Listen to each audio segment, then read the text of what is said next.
It is time for more gushy National Park girls. I probably should have thought that one before I started. But yes, hi, hello. I couldn't stay away, and I got really busy yesterday. So we're streaming more because this game has me by the fucking throat already. Also, look at these fucking babies. Also, I've added plugs. Go follow me on my other social media. I forgot to add my Discord. I couldn't be asked. I'll do it later. I'll do it by next stream. Probably. Follow my artists as well. They're really cool. Very pog. Yeah, very cool. Let us continue with where the fuck we were. Yeah, we just started chapter 2. I can figure out where the fuck my mouse is. Here we go. The sound whipped through the air, but from what and who? I look around, but I don't remember telling myself to turn my head, like I'm trapped observer in my own body. There are people crowded around me and gasping. There are trees too, all clearing them in fact. A few of them are even lined up in a row, all of them are dripping. With no sap, not water or dew, not as nature intended. Just of fresh, green paint, it bleeds into the bark. I look at the first tree and there's a tail.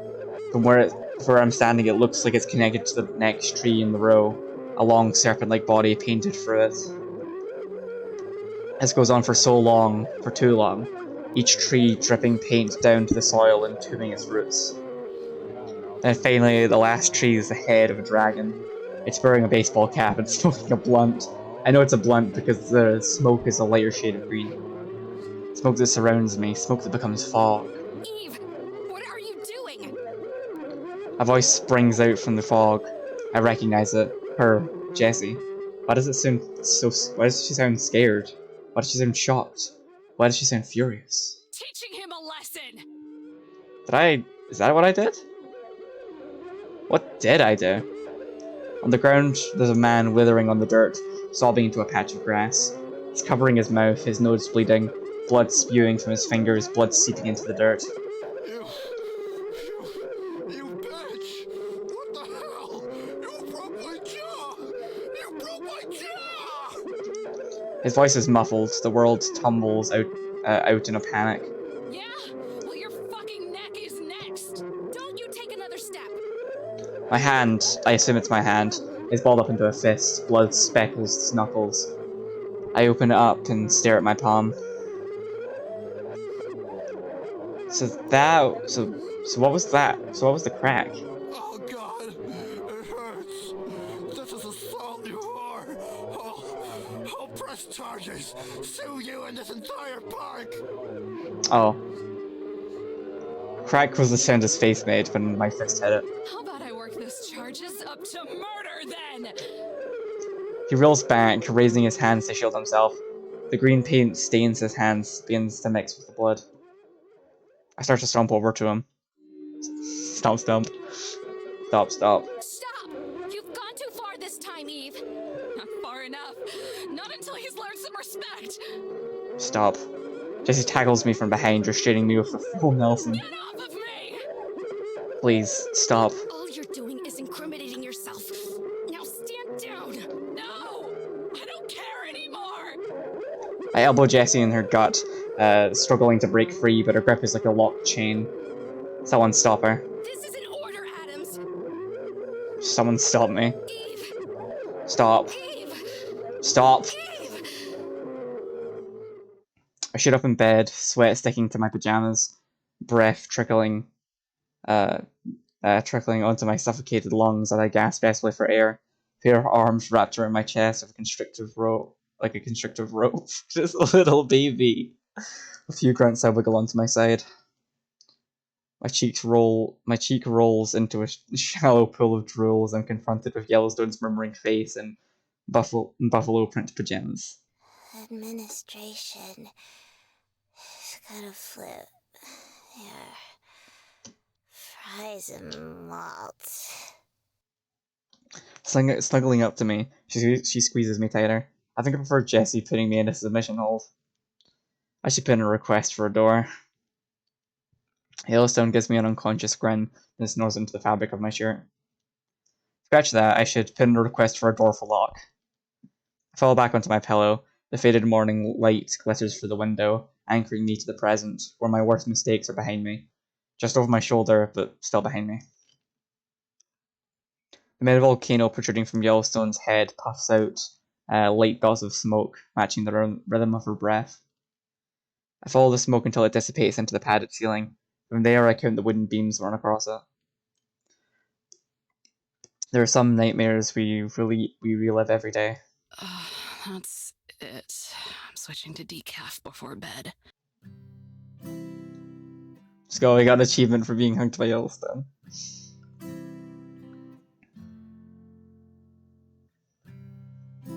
Let's go, chapter 2, baby!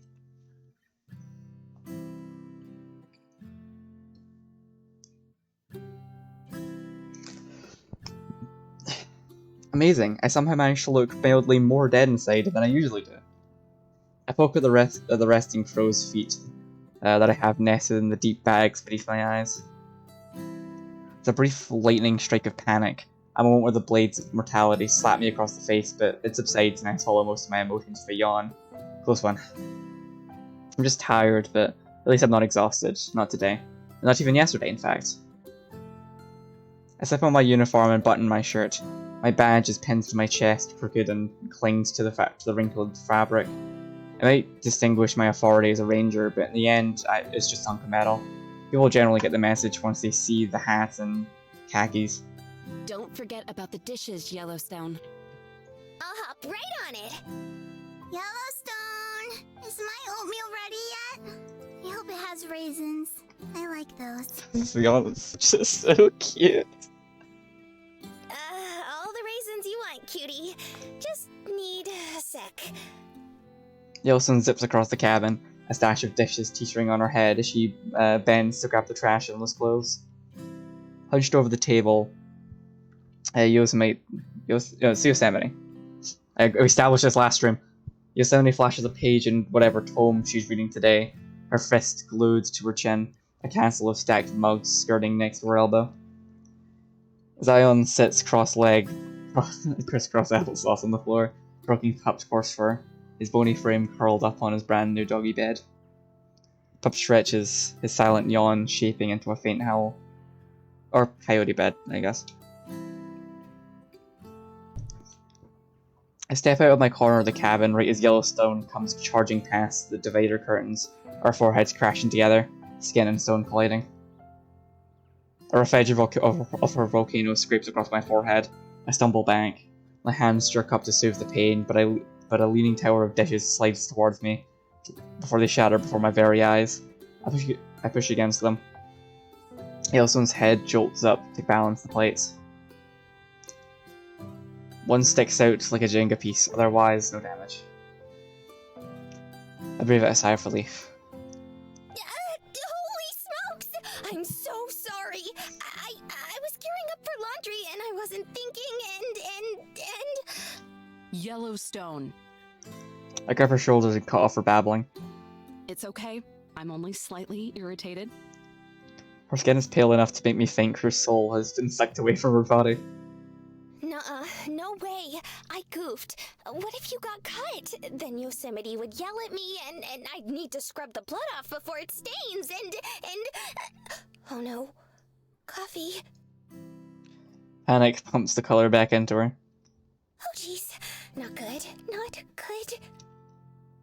She curls her hands to a fist and swats her volcano, that huge wobble, over. Stupid, stupid, stupid! And over. Why do I keep screwing things up? And over.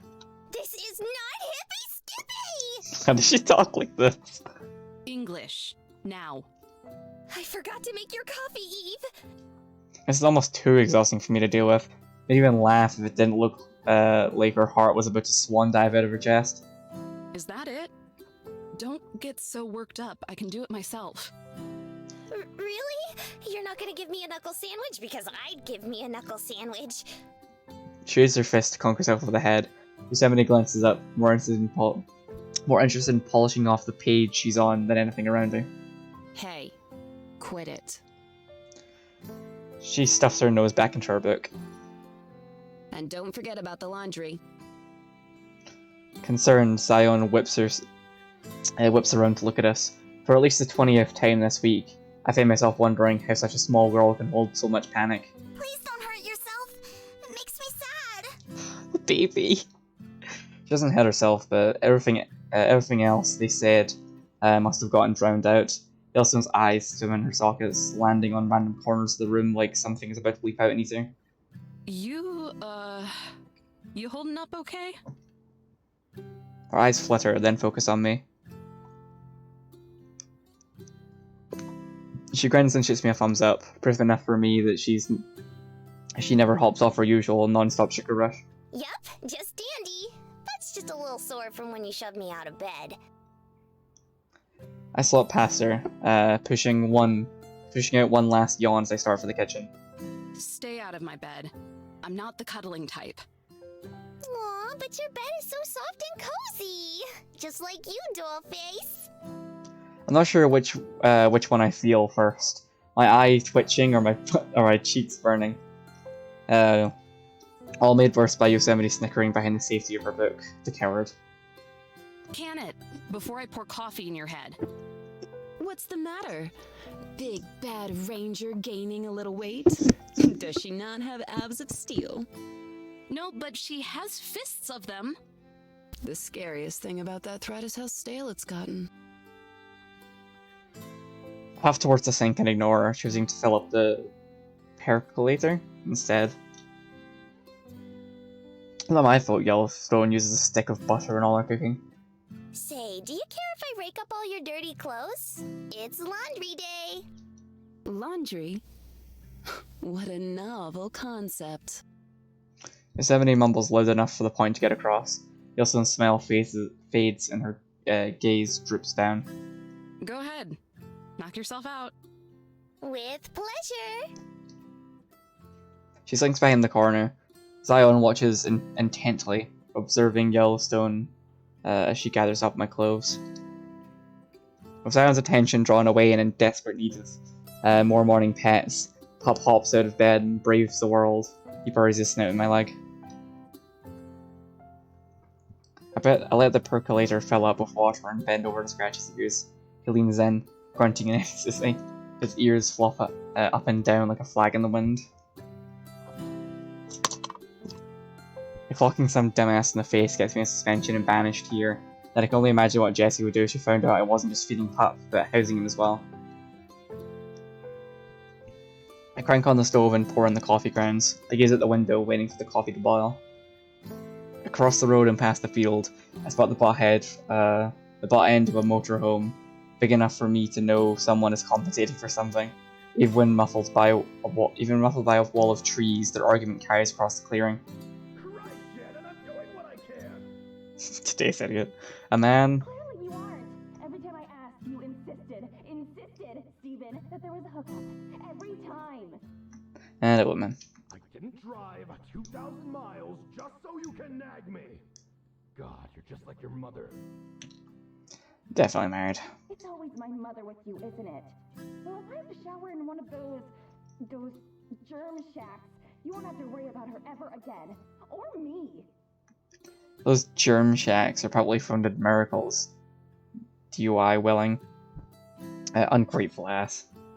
Just listen to them, Pup. His ears perk up and his head tilts. I think he's listening to me instead. He looks at me instead. They'd rather sleep in a tin can than a tent. How do you mess up camping that bad? Oh. I'll pause at my leg. A desperate plea for pets? Absolutely. But I have a desperate need for validation, so I think this is a reasonable trade-off. Idiots. The hookup is at the campground. How much longer do you think it'll be until they decide to dump the septic tank? I think a better question is how much longer you're going to use your nihilism as a security blanket. Until they're all dead. I have 7 billion pieces of bad news for you, and you're one of them. Coffee boils over the spout and dribbles down the percolator. Percolator? Yeah. I twist off the stove and bring my boiling pot of sunshine over to the table. Keep patronizing. If a tiny forest fire makes you come down with a fever, I can't wait to find out how bad you smell when Mr. and Mrs. Crisis Counseling decide trash cans are too complicated. I reach for the dirty mug balancing on top of the 5 others, like I've done thousands of mornings before. I pour the still simmering coffee. Just what do you think you're doing? Tip the percolator back, 3 drips already speckling the cup. Pouring coffee into a dirty cup? I glance back at the mug. A faint ring of yellow tea residues circles around the middle. Looks fine to me. Timothy's ears flatten. But I just drank out of it. I'm not skipping my morning coffee because of your slobber. Pour the rest until it's nearly slops over the edge of the cup. Keeping my eyes locked with Yosemite, I take the first sip. I can't believe you! You are so gross! Aren't you the one who uses the same tea bag over and over because you don't want to be wasteful? Yeah, but that's different. Yosemite caresses her forehead. I think glow gradients her cheeks. What if I get your germs, huh? We can't just go swapping saliva like that, you know. I think you have your information mixed up. Yosemite gives a tired sigh. Any hint of embarrassment has been replaced by exhausted certainty. What are you talking about? Of course I don't. Everyone knows germs are exchanged between both parties whenever body fluids come into contact. I think the only germ any of us need to worry about catching is your ego. Or if she just feels obligated to know more than everyone else, even when she's wrong, like being smart is her cross to bear. Even if she's a smart aleck and a know-it-all, I've come to not like but appreciate Yosemite. Yeah, that works. I appreciate Yosemite.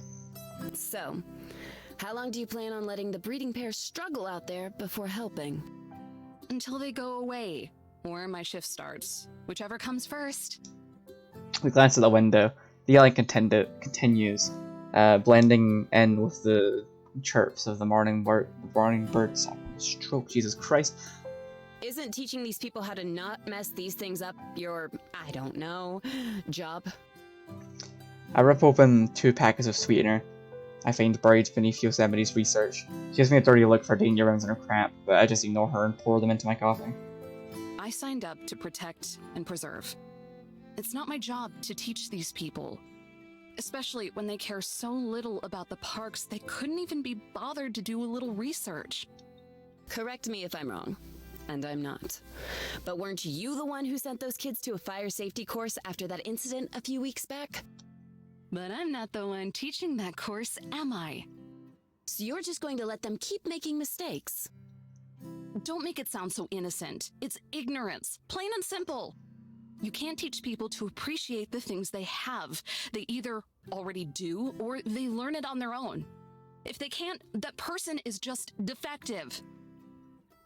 I take a wild guess at which one most people are. How come you're defending them anyway? What happened to your lectures about the dangers of humanity? I wiggle my finger like a ghostly spectre, then throw back a couple gulps of coffee. They were never lectures on the dangers of humanity. They were lectures on complacency, real ignorance, particularly in relation to people in power, like rangers. You say you're sick of cleaning up people's messes. Then teach them how to avoid making them to begin with. Or do you not want to protect and preserve? A smirk creeps in the corners of her mouth. Smug and irritating, but her eyes are narrow, stern and genuine. God, I hate it when she God, I hate it when she has a point. No one should be allowed to be as smarmy as you know that? Yet here I am. Yeah, but can you disappear? You're just upset because I'm onto something. What you're on is a tangent. I swipe away the book resting beneath her arms. Mostly because I know that if I don't have the verbal thrashing, the verbal thrashing is going to wear down any argument I have. My ego can't handle that today. And what is it even that you're educating yourself with? I read the title of the sleek paperback cover, dog ears bending from the corners, and sides from multiple read throughs. It feels like the pages might fall out if I give a good enough shake. The Human Mind, God and Architect by Dr. Angela Merrick. Sounds like some new age trash to me. Give that back! It's valuable research! She wrenches it from my hand before I even get the chance to comply, then cradles it close to her chest. I raise a very doubtful eyebrow. Dr. Merrick was a road paver who time just hasn't caught up with yet. If my eyebrows had muscles, they'd be getting an intense workout. She argued that the human consciousness, or rather, the collective consciousness of mankind, was powerful enough to create. She says this like it's common knowledge, and I mean, maybe it is to crazy people. Create what? Anything! Things, places, maybe even entire worlds. All without ever even knowing it. All that energy needs to go somewhere, right? Uh-huh. And what evidence is all this based off? Her own eyewitness accounts and analysis. Even though she was blind. Oh, honey. What? You got suckered. I did not! So hard. Shut up. Sure. You've already said more than enough. It all sounds like, Hogwash? see, she's got it. Yellowstone, be quiet. I'm trying to open Eve's puny mind. I breathe in, ready to take another stab at her, a sharp one. Then Yellowstone gets the first word in before me. Well, actually, I was wondering if I could start rinsing off dishes. She twirls her fingers together, shifting her eyes to the ground away from Yosemite's hawkish stare. I think she may actually be scared of her. About time. All right, take them two at a time. I don't want to see any of them break. Like someone's scope of thought. Why are you so interested in what a quack has to say anyway? 2 by 2, Yellowstone takes the mugs by the handles, rests them in a bed of bubbly water flooding the sink. Because that quack gave me a theory. What kind of theory? Like, involving your research? I lean in closer, my voice dropping to a hushed whisper. Even though there's no secret to be kept, even though I really couldn't care much less than I do already, and that's not much at all. Just a small amount, really. About where you three might have come from? Something to that effect. Let's consider, just for a moment, that if enough people feel strongly about something, then they really do create some kind of, I don't know, physical embodiment of it? Doubtful, but I'll suspend my disbelief. So wouldn't it stand to some kind of reason that since strong feelings, and as a result, cultural perceptions, shift with time, the physical results of it would change too? What are you getting at? Her face is flushed again. I wonder if this is the first time saying all this out loud. Does she hear how ridiculous it all sounds? What if those physical results are us? My spine tingles. The realization that these girls are something different re-emerging for the first time in days. I'm practically with them all the time now, so I've gotten used to it, but the idea they're not flesh and blood like me, but flesh, blood, stone, feathers, and volcanic rock too. It makes us true spoofs we have seem utterly ridiculous. I'm playing house with 3 fairies, spirits, ghosts. Apologies, ma'am. I wasn't aware I was going against protocol to house fairy tale creatures in our post. But don't they? But don't they damn near look like real girls though? So, what? You think Zion here is gonna go through park puberty in a couple of years? Maybe sprout up by 2 feet? Zion blinks, glancing back and forth, and points to herself as if to confirm, yes, we really were talking about the same Zion. Yosemite scoots back in her chair, eyes wide and distant, like I just plucked at a nerve. Then when her ears flatten, I can tell the conversation has hit a wall. Puberty would be more forgiving. Yellowstone comes back for the last mug. Done with your coffee? It's cool if you aren't, but if you are, then can I nab it? I mean, as long as I'm not rushing you to choke it down, but if it's cool beans, then... Go ahead. It's cold now, but you can drink whatever's left in the cup. Yellowstone bounces nervously, the kind of shaking I get when I go a day without coffee. It's like her personality has been flipped on its head. She still has boundless energy, but now it's all neurotic and buzzed up. I handed the cup to Yellowstone. She brings the mug to her lips, tilting it back. Stop drinking out of the same cup! Yosemite dives across the table. She slams down in front of me. Her hands stops just short of the mug. Yellowstone jumps, stirred by the crack of Yosemite flopping on the table. The mug falls and shatters. Fuck's sake. Pup's ears raise to attention. The quick slither of silence as we stare at the broken pieces of ceramic. Go get the dustpan, Yellowstone. All our attention is turned to Yellowstone, her eyes drawn down. Puffs of smoke blot out of the air above her, rising from her head like a stack of exhaust. Her fists clench together. I hear them crack. Her arms tense until they shake. I'll get it later. A stiff whisper, quiet enough to be quiet enough for me to be unsure if I even heard it right. Yellowstone zaps out of sight. A gust of wind twirls around us, tossing loose papers from the table. Then there's just empty space. Static crackles over the radio.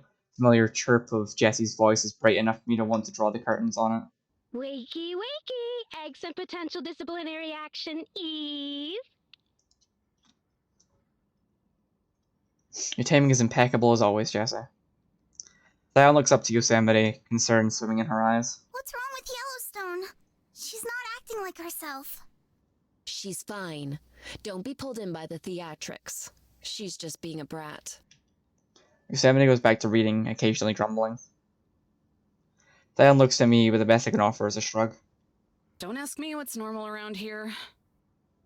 I stand up and stray over to the radio, picking up in the middle of one of Jesse's frets masked by good cheer. This pretty light-up pen on my desk is ready to write you up if you don't answer by the count of 5. 1 Mississippi. This is Ranger Adams, and you can't fire me. I already have a letter of resignation. Over. My shredder is more than ready for it. What do you want, Jesse? I'm trying to enjoy the peace before throwing myself at the mercy of the general public. I just thought you might want to hear from your favorite supervisor. Funny, you had the same thought yesterday, and the day before that. Just making sure you aren't boarded up in that cabin, hiding your pretty face from the rest of the world. She hides the next bit under her cough. And to let you know you're on trash duty today. Like hell! I'm on patrol this week, not sweeping up cigarette butts. Don't be such a diva. You're just taking the trash out of bins that are already filled up. Hardly community service. What happened to the usual guy? Simmons or something? Dead mother-in-law, he says. 5th one this year by my count. Tragic. They both sigh. Hers sounds like wind coming through the speaker. Every trash can in the meadows, I'm guessing. There has to be an easier way to do this. Don't the Grand Teton guys have a sensor in all their cans? Something that pops up on their tablets when everything's full. I hear it rains manna in Grand Teton too. But that doesn't stop our year-round fire season down here, and that eats up most of the budget. Sorry, sweetie, but you'll have to do this the old-fashioned way. Elbow grease and all. It's not elbow grease I'm gonna be covered in once I'm finished. But you will be filled with pride in a job well done. Just remember to lather and rinse with cold water. I release the calm button, making sure my groan doesn't travel through the radio waves and gives her another reason to scold me. But her voice drops to pitiable sympathy, almost as if she could hear me anyway. Do this for me and I'll bring some new snacks the next time we catch up. I have teriyaki jerky! Your favorite! Her voice glides along in a melody, like bravery is a surefire way to my heart. And I mean, yeah, it is, but she could be less obvious about it. Make it 2 bags and it's a 10-4. You've got yourself a deal, Ranger. Have fun! Over and out. Yep. I set the mic aside, not bothering to put it back on its hook. With a sigh, I grab my travel mug and pour the rest of the coffee into the percolator. So, from the percolator. Well, girls, duty calls. cleanup duty from what I heard. If you find a way to spin this to prove another point, I'm quitting. Oh no, I'll leave it as is. Just finding some worldly irony in it is all. I know just the place where you can shove your worldly irony. I snatch my hat off the rack and open the door to the bright morning, letting some of the chill in. Zion calls out as I step onto the porch. But what about Yellowstone? We can't just ignore her. She looks to me, then Yosemite, anxious for words of comfort. Good point. Eve, if you see Yellowstone, make sure to remind her to do laundry. God, stop being a bitch. Working that little baby to death. I grind as I struggle to lift what must be the 100th bag of garbage from its bear-proof receptacle. My arms lost all feeling roughly 50 bags ago. Heaving the bag up and onto the bed of pickup trucks I've been given. Under the bed of the pickup truck I've been given, I spot a split near the seam. Oh no, no, no, no! I shove the bag upwards just as it starts to tear. I need to avoid most, but not all of the trash juice that spills out. Ooh. Some of it splashes onto my gloves, staining them with repugnant puce color. God knows what's in it. Cigarette butts, energy drinks, whatever other chemicals people feel they need to imbibe themselves with. This of coffee, you know exactly how you're poisoning yourself. Once the bag crosses the threshold into the bed of the truck, though, it reaches the fabled not my problem zone. I'm sure Simmons will eventually be tapped for throwing it all out. Whatever they pay that man isn't enough.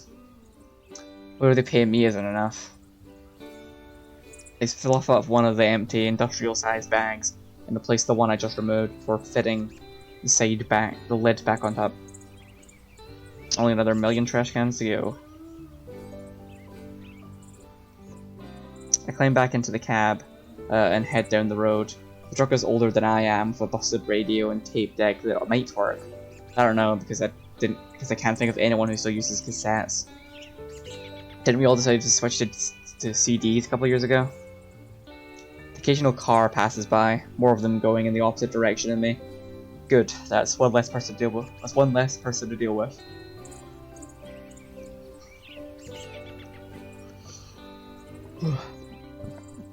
I empty the next trash can and keep going. This one goes better, and I manage not to spill anything on myself. At this rate, I'll probably be done by lunchtime. I haven't even been driving for 20 minutes. I haven't even been driving for 2 minutes before I spot a glimmer of green plastic nudged against a bush. Sighing, I pull over. Couldn't wait until the trash can, huh? Just had to ditch it right now. Honestly, it's not even emptying the trash that bugs me. The inherent laziness that people seem to have built into them. Sure, they might initially feel a tinge of guilt, but they never think about that piece of trash again. Never think about how many years it'll take for the plastic to decompose, or the bird that will choke on it. No, people continue to live their lives, content to watch their nature documentaries while occasionally crying when a polar bear drowns. That's their good deed for the year. After all, there's nothing they can do about it, they're just one person, right? Yeah, it's laziness alright, and laziness is harmless until you realize it's just another form of selfishness. Without bothering to put on gloves, I slam the offending bottle into the bag with the rest of its brethren before resuming my journey. I can only pray that it eventually gets recycled. I'd like to see Yosemite's justification for something like this. It's not my job to teach people why they shouldn't litter, because I'm not a third grade science teacher. It's apathy, plain and simple, and they can't educate apathy away. Every now and then there's the occasional camper who means well and just needs a push in the right direction, but for every one of those campers, there's 10 more waiting in line for that nature documentary. Ironically enough, Yosemite misses the forest for the trees. So you know just how many people can lose their footing and fall off cliffs in these parks. They can't even take care of themselves, and how can anyone expect them to take care of the land? Just ahead, I see an aluminum can lying lonesome in some underbrush. I pull over and dig it out. Shocker, it's an empty can of beer. The colouring is faded by the sun, meaning it's been out here for a while. I toss it into the back. Not even a good brand. By noon, I'm just about done. There's still a handful of trash cans left to deal with, and then I'm free. My arms are sore from all the hauling and lifting I've done, and I'm probably going to smell like garbage for a week. If nothing else, at least it's quiet. I lean back and stretch, soaking in the sun as it warms my face. Something rushes in the bushes behind me, where I can turn around and the vision goes black as someone covers my face with their hands. Guess who? The baby returns. At least there isn't any time to be concerned. Yellowstone. Oh, shucks. Was it that obvious? You're lucky you have a distinctive voice, or else you'd be unconscious right now.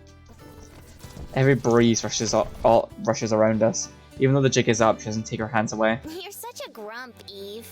Don't you ever lighten up a little? Firstly, no. Secondly, I'm pretty sure someone coming up out of nowhere and latching onto my face is a good reason to be annoyed. But we're friends. To emphasize, she squeezes me a little tighter. At the same time, the breeziness intensifies, like she's holding me in a wind tunnel. An electrical hum buzzes around the truck, maybe, or a nearby power line. Don't push it. Are you going to let go or not? Oh, right. Ta-da! She finally lifts her hands, and I turn around to face her. And Seriously though, don't do that again. I meant it when I said that if I hadn't heard it was you, I would have knocked you out. Wouldn't be the first time. And beside that... yeah, girl, she teleported you. I stop short, staring past Yellowstone's unpleasant-looking face, only to realize something. I have no idea where we are. The truck is gone, the familiar trees and bushes have been replaced by different trees and bushes. Beside that, where the hell are we? We're home. And Yellowstone, I assume. She stretches her arms the way she can, presenting the grand view of whatever she dragged me to. I glare at her, waiting for her to just come out and say it. Well, I guess it's only home for me. She clears her throat and steps back again. She sprawls her arms out like a soaring eagle and presents me with the view, like she's waiting for me to clap. Welcome back to Yellowstone National Park, the prettiest place on the planet. Instead of clapping, I cross my arms and gaze around. This must be where she took me the first night we met. Now that I'm not being dangled over a ledge in certain death, I get a bit more time to appreciate the view. We're standing near the base of a tall mountain that I recognize from years' worth of pictures and postcards. Mount Washburn? Yeah. Vast forests covering huge swatches of the land. Lodgepole pines are by far the most common tree. Not only do they grow from the earth, but a defiant few sprout from the rocks themselves. Velvety green grass blankets the lesser hills and slopes nearby. You're right about it being pretty, at least. Ain't it? The whole park is swell, but this trail is the bee's knees. She puts her hands on her hips and surveys the land like a proud mum. Maybe that isn't inaccurate. If Yosemite's little fire fever is anything to go by, guess Yellowstone has a similar connection to her park too. When I was out earlier, I kept thinking about how I wanted to swing by and visit for a bit. Not too long, of course, because I know Yosemite won't ever pipe down if I don't finish her laundry, but... Yellowstone trails off, a frown breaking her cheerful facade. Two hummingbirds buzz around her and brush their long beaks against one another as if kissing before flying off into the trees. A small smile wiggles its way back into her face. But I figured a little break can't hurt. Usually I go hiking with Zion, but since we're bunk buddies now, I figured, what the hey, and decided to bring you along instead. Lucky me. So, where have you been all day then? Oh, you know, a little here, a little there. I needed some fresh air after everything this morning. Yeah, I think I still have shards of coffee mugs stuck in my boots. Sorry about that. I'm just so... I'm at my wit's end, Eve. I've always been the one to do the cooking and the cleaning and the laundrying and everything. I alphabetize Yosemite's books and make sure they end up back on the shelf. Even before you moved in, I was the one keeping the cabin spick and span, making sure Yosemite had a comfy reading space, taking care of Zion's hair. I get it.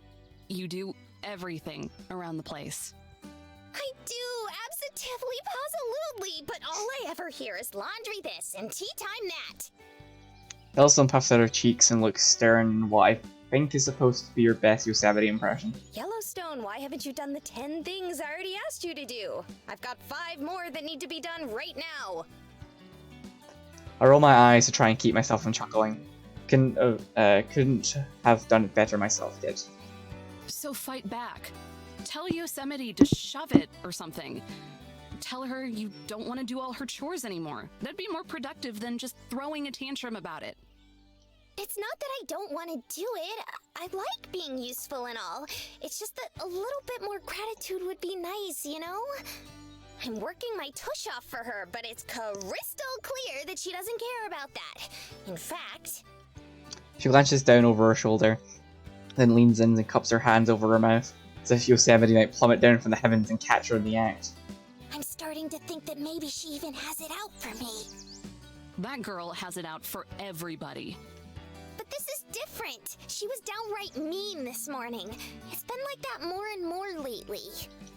Well, if you aren't gonna stand up for yourself, then you're pretty much just asking for it. Why can't you cut me some slack? I was kinda hoping for some compassion here. Sorry to burst your bubble, but if you're not gonna make a change, then all you're doing is blowing off the job people rely on you to do. That's the thing, though. I'm starting... I detect the faintest hint of a voice crack. I'm starting to wonder if it's even worth it. Yosemite is a real pretty place, and I love living with the other gals. I'll always have Yellowstone the park, but taking care of the cabin makes Yellowstone the me really happy. A place to belong, you know? But if no one at that place appreciates you, then it makes you wonder if you really do belong there. Smoke or steam, I'm not sure which, rises from the crater in her head. She sighs and gazes past me in the empty wilderness, but even emptier than that is the look in her eyes. I wonder how many mornings I've dragged myself to the mirror only to see that same exhausted stare reflected back at me. Look, kid, I get you. I really do. About wondering if it's worth it and all. But I have to know, why me? You said you usually bring Zion along, right? Why not just ask her instead? Yellowstone gives a sad smile, but nonetheless tries to force a cheer out of herself, straining her voice until she sounds only slightly miserable. I already told you that, silly. I thought you could use a break too. It'll be great. We can tell stories, swap gossip, talk about boys. You know, girl stuff. I'm not into a single one of those things. Yo, she's free? Let's fucking go! I thought this wasn't a Yuri. I mean, there's still time. There's still, the last chapter of this game hasn't been released, there's still time. All I'm saying is I'm silently rooting for her and Yosemite to have enemies to lovers. Well, feel free to start walking back to Yosemite if you want. It's a bit under 1,000 miles by foot, so you better get a move on. You say that as if, what do you mean 1,000 miles by foot? It's not going to be any shorter of a distance if you drive. This little brat, I swear I can bring myself to wring her neck to get an idea, so instead I turn around and simply start walking. Cool. I'll take my chances. Wait! Hold on a sec! I freeze and try to hide my grin. No wonder Yosemite has such an ego. Being the smartest person in the room must be addicting. The truth is... I brought you along because I felt like I could trust you. There, I said it. Genuine shock wipes the smirk right off my face. Maybe I'm not as smart as I thought. Huh? But why? It's silly, but... Her eyes shift to the ground. She bashfully kicks the dirt around. When you complimented my flapjacks the other day, it made me really happy. Like, golly, someone finally appreciates something I'm doing. And then when you took charge and put out that fire, it just... I don't know, it made me like you even more. It's like you really know what you're doing.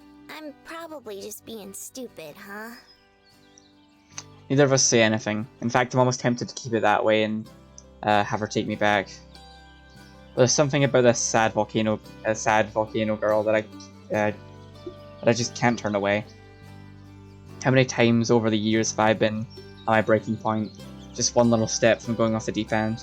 How many times have I been blowing off, or and told to suck it up when all I wanted was to vent.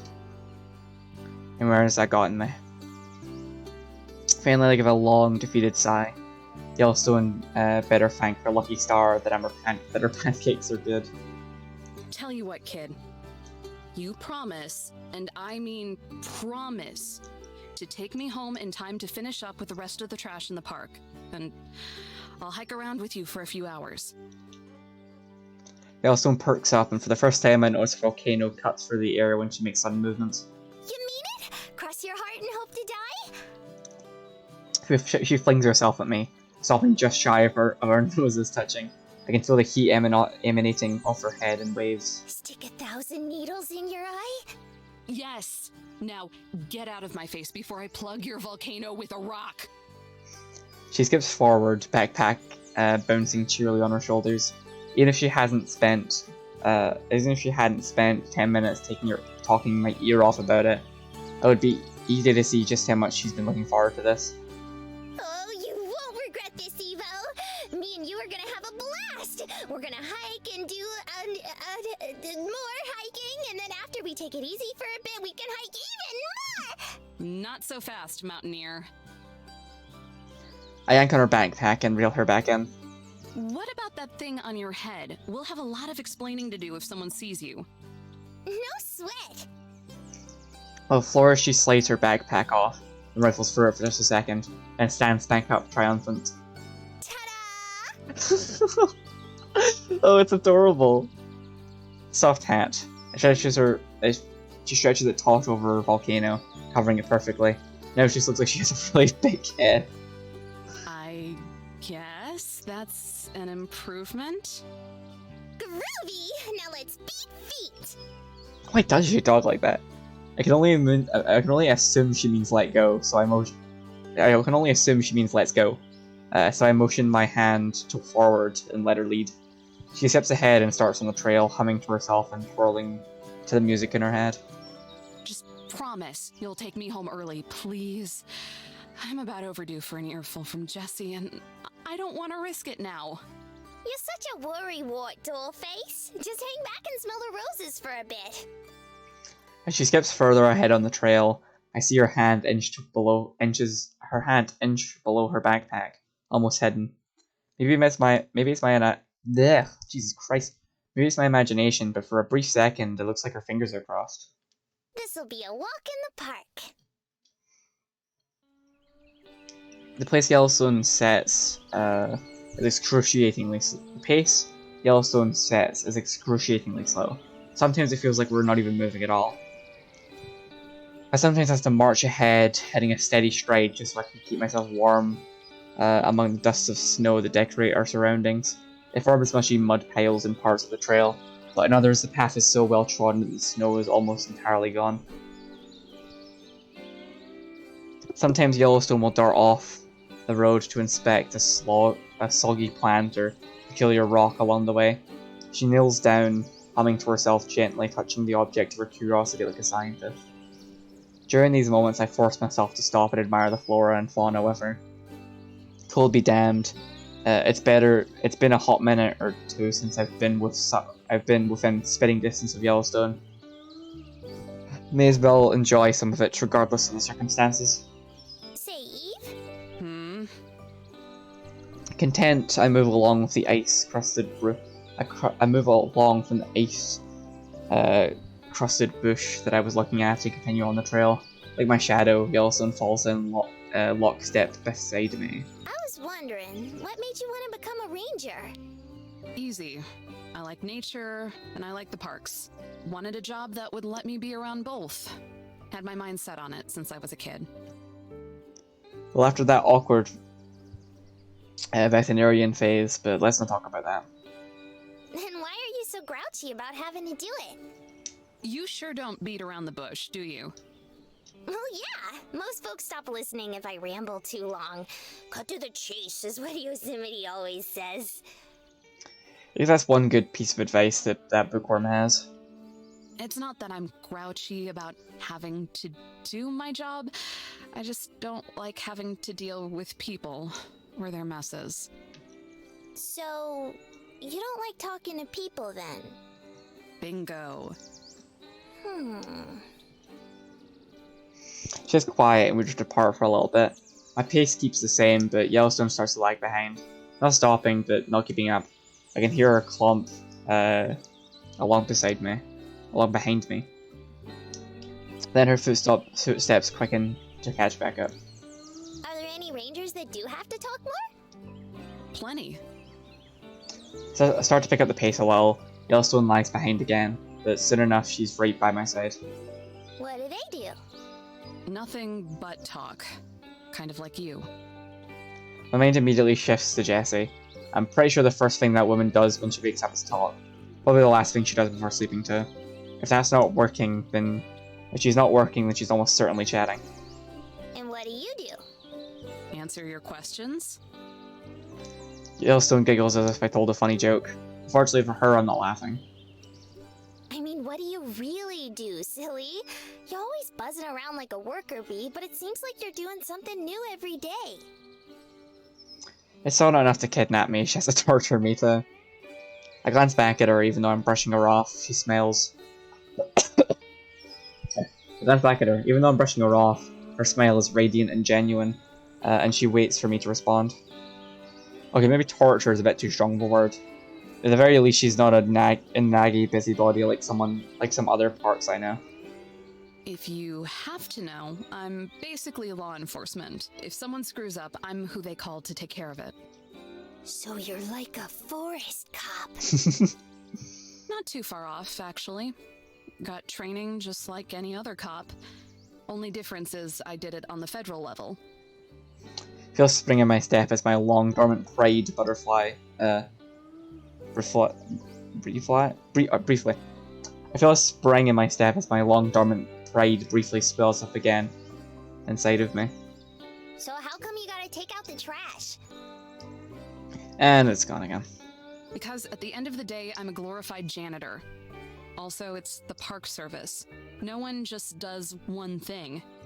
But the other rangers do different things? Sure. Some of us are tour guides that show visitors around the park. Other folks go do outreach programs at school. That kind of thing. You don't do any of that, though. Says who? I've given more than my fair share of lectures to bored middle schoolers, thanks. Little gremlins usually pile into Yosemite on field trips. It was exciting the first couple times. I thought I might have a chance to really connect with these kids, but after a while it became more and more obvious that none of them had an interest in the outdoors, just video games and internet celebrities. It ended up working out since I lost my interest in them too. Though at this point, I don't think they want me talking to anybody. Aw, that's not true. You're doing just well talking to me. You must be pretty desperate for conversation if you think so. Believe me, I am. She says it with a cheerful, wholly unironic grin. Still, she quiets down again and we carry on our track. When I'm not being distracted with chatter, it's easy to enjoy the experience, just like Yosemite. The park isn't too crowded, with the snow and cold keeping away all but the most determined sightseers. The visitation rate will spike next month when it starts getting warmer. For now, there aren't too many people around to ruin it.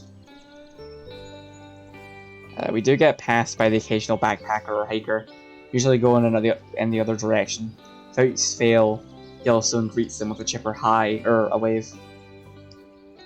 I do my best to avoid eye contact and ignore them. A light breeze carries some old snow with it, enough to make me shiver and wrap my arms around myself. It's only going to get colder the higher we go. Rather than strike up another conversation, instead Yellowstone starts to whistle. She cycles through a number of folk songs as well as several melodies I don't recognize. Eventually she settles on "I've been working on the railroad," repeating its distinctive refrain over and over until I'm sure that the birds will be singing it for days. After we've been walking for 30 minutes or so, I notice a familiar sight ahead near the edge of the trail. I veer off in its direction with Yellowstone watching curiously. What'd you find? I kneel down and pick up the item in question, holding it so she can see my prize. It's a paper wrapper from a dollar menu cheeseburger. Someone must have been carrying this one around for a while, since we're pretty deep in the park. Garbage. Left behind by walking garbage. I'll throw it away at the next trash can. I'm glad that I kept my gloves on before Yosemite abducted me. They let me ignore the congealed cheese that hangs loose from the trash. Gross. You're the bee's knees for cleaning up the place, though. Thanks. Her never-ending out-of-date slang is something I've gotten used to tuning out. At least I know what bee's knees means. Not too much later, I spot an abandoned park map fluttering uselessly in the breeze. Then I snatch it out of the air. It's speckled with mud. The date on the attached receipt is from several days ago. I crumple it into a ball and carry it along the burger wrapper. More trash? Of course. It's all over the place if you look for it. And as spotting the first piece, I can't help but look for it. With every step we take, my eyes scan the trail for more litter. For long, my hands are both full. Then we reach a trash can. When we finally reach a trash can where I can offload everything, I sigh of relief. I'm going to need to take the longest shower of my life once I'm home. With whoop and a cheer, Yellowstone dashes over to the low wood railing that turns the spot into a small observational point. Take a gander at that, Eve. Ain't it grand? It is. I can't help but be impressed by the sprawling forest that dominates the horizon. No matter which direction I turn, the view could be a postcard. You know, we can go anywhere in the park whenever you want. Just say the word. Anywhere? Top of the mountain, bottom of the mountain, the entrance, the exit, even in the middle of nowhere. That's because it's me. It's the same for Zion and Yosemite, too. The girls, I mean. Why has she been driving around? Could she not ask Yosemite to teleporter? But only around the park? That's right. A worrying thought crosses my mind. And you can take us back home, right? You aren't just trying to pull a fast one on me, are you? Of course. That's how we got back last time. Last time? Are you telling me that I was dangling off a cliff in Yellowstone National Park? Ah, come on. You didn't die. She could have. That doesn't make me feel any better. Yellowstone giggles. I'm glad she finds my near-death experience entertaining. Maybe she can finish the job next time. I'll let you in on a little secret. Oh, goody. You know that painting back in the cabin? The gorgeous one with the view from the top of Mount Washburn? They're all gorgeous, but sure. Well, that's like home base. As long as it's in the cabin, I can go right back there. She teleports to the painting? Although, if you moved the painting, I'd have to go there instead. Sounds like there's a lot of arbitrary rules. Right? It makes my head spin. But it's like Yosemite always says, linear thinking won't Get you anywhere, I know. She's given me the lecture. Sounds like her, all right.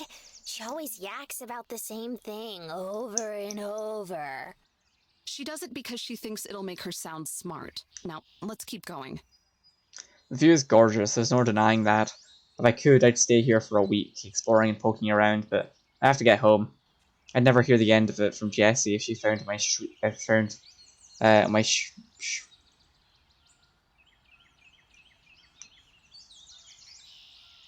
could no idea what the fuck that word is. Shirking? Sharking? My duties. Ignoring them, neglecting, whatever. Roger that. We start heading back up the trail. The next stretch of trail is devoid of litter, unfortunately. Devoid of litter, fortunately. It must be the close proximity to the bin. A moment of relief is short-lived, though. Still plenty of reminders of how careless park visitors are. The initial scratch into one of the trees by the road.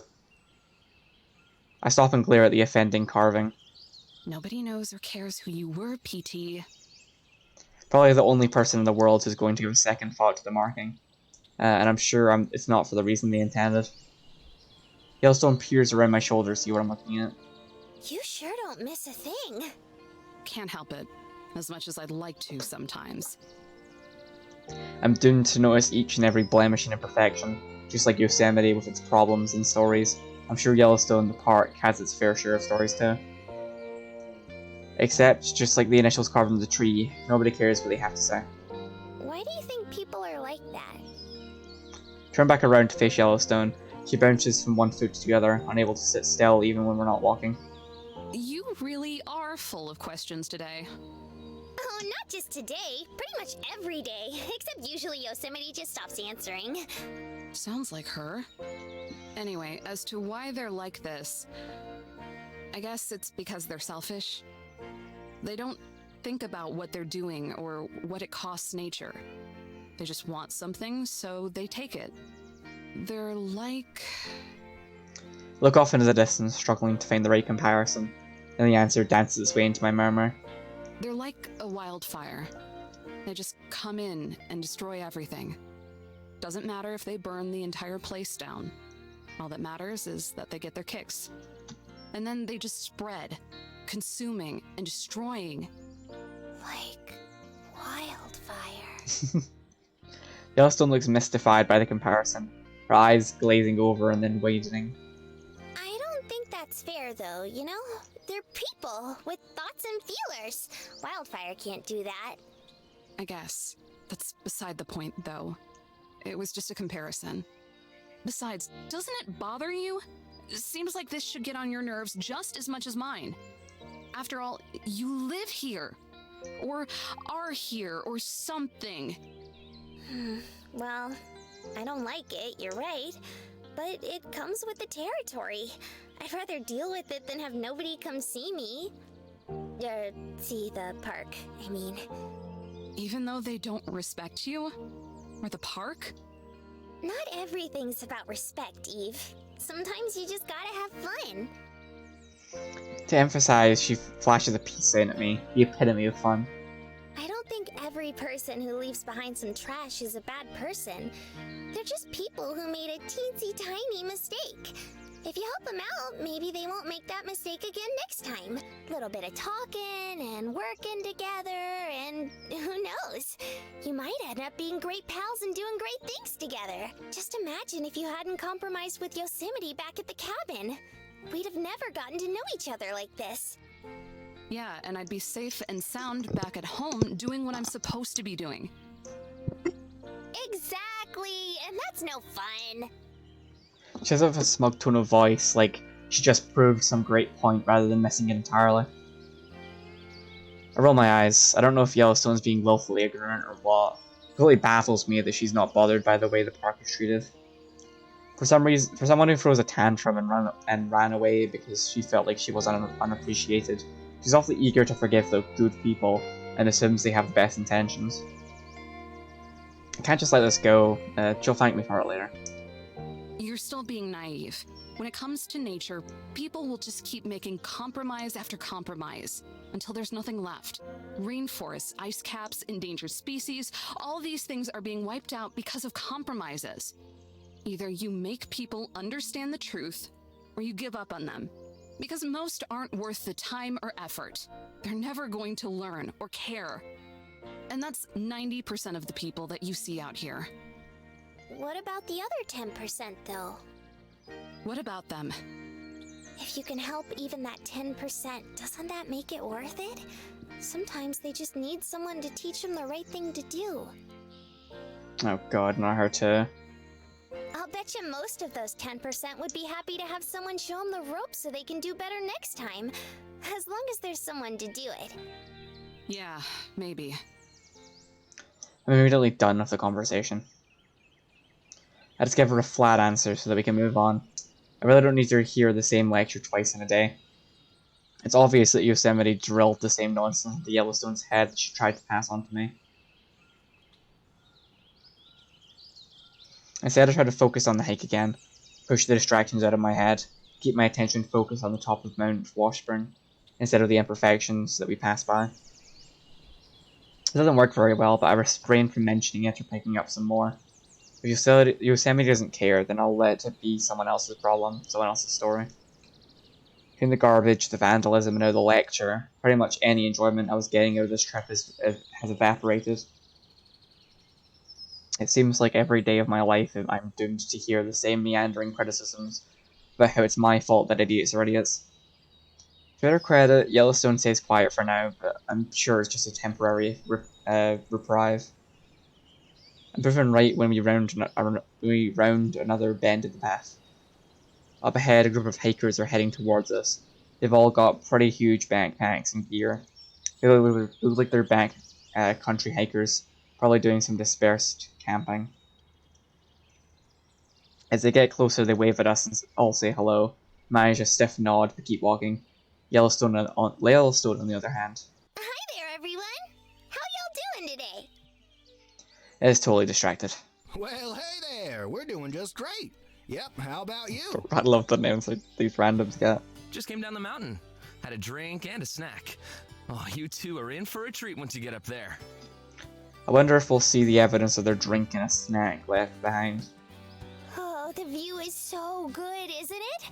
I could just live up here. Yep, same. It was gorgeous. I keep walking in the hopes that Yellowstone will get ahead and catch up, but I'm not lucky. She might not even notice I'm leaving her behind.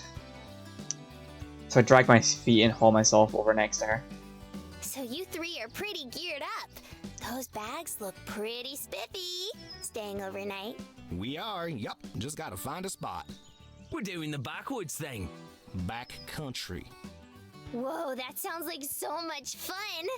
Maybe my friend and I should give that a try sometime. Absolutely not. The five of them laugh like they're thinking I'm joking.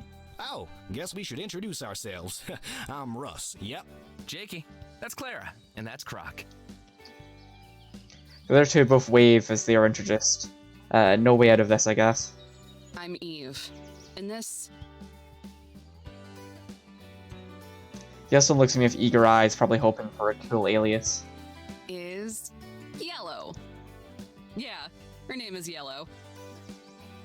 Instant disappointment with someone called Croc. It's not like she's got the strangest name here. So, how are you guys liking the park so far? Great so far. We've been here for 2 days, and we've got another 2 days to go. It's good. Never visited before.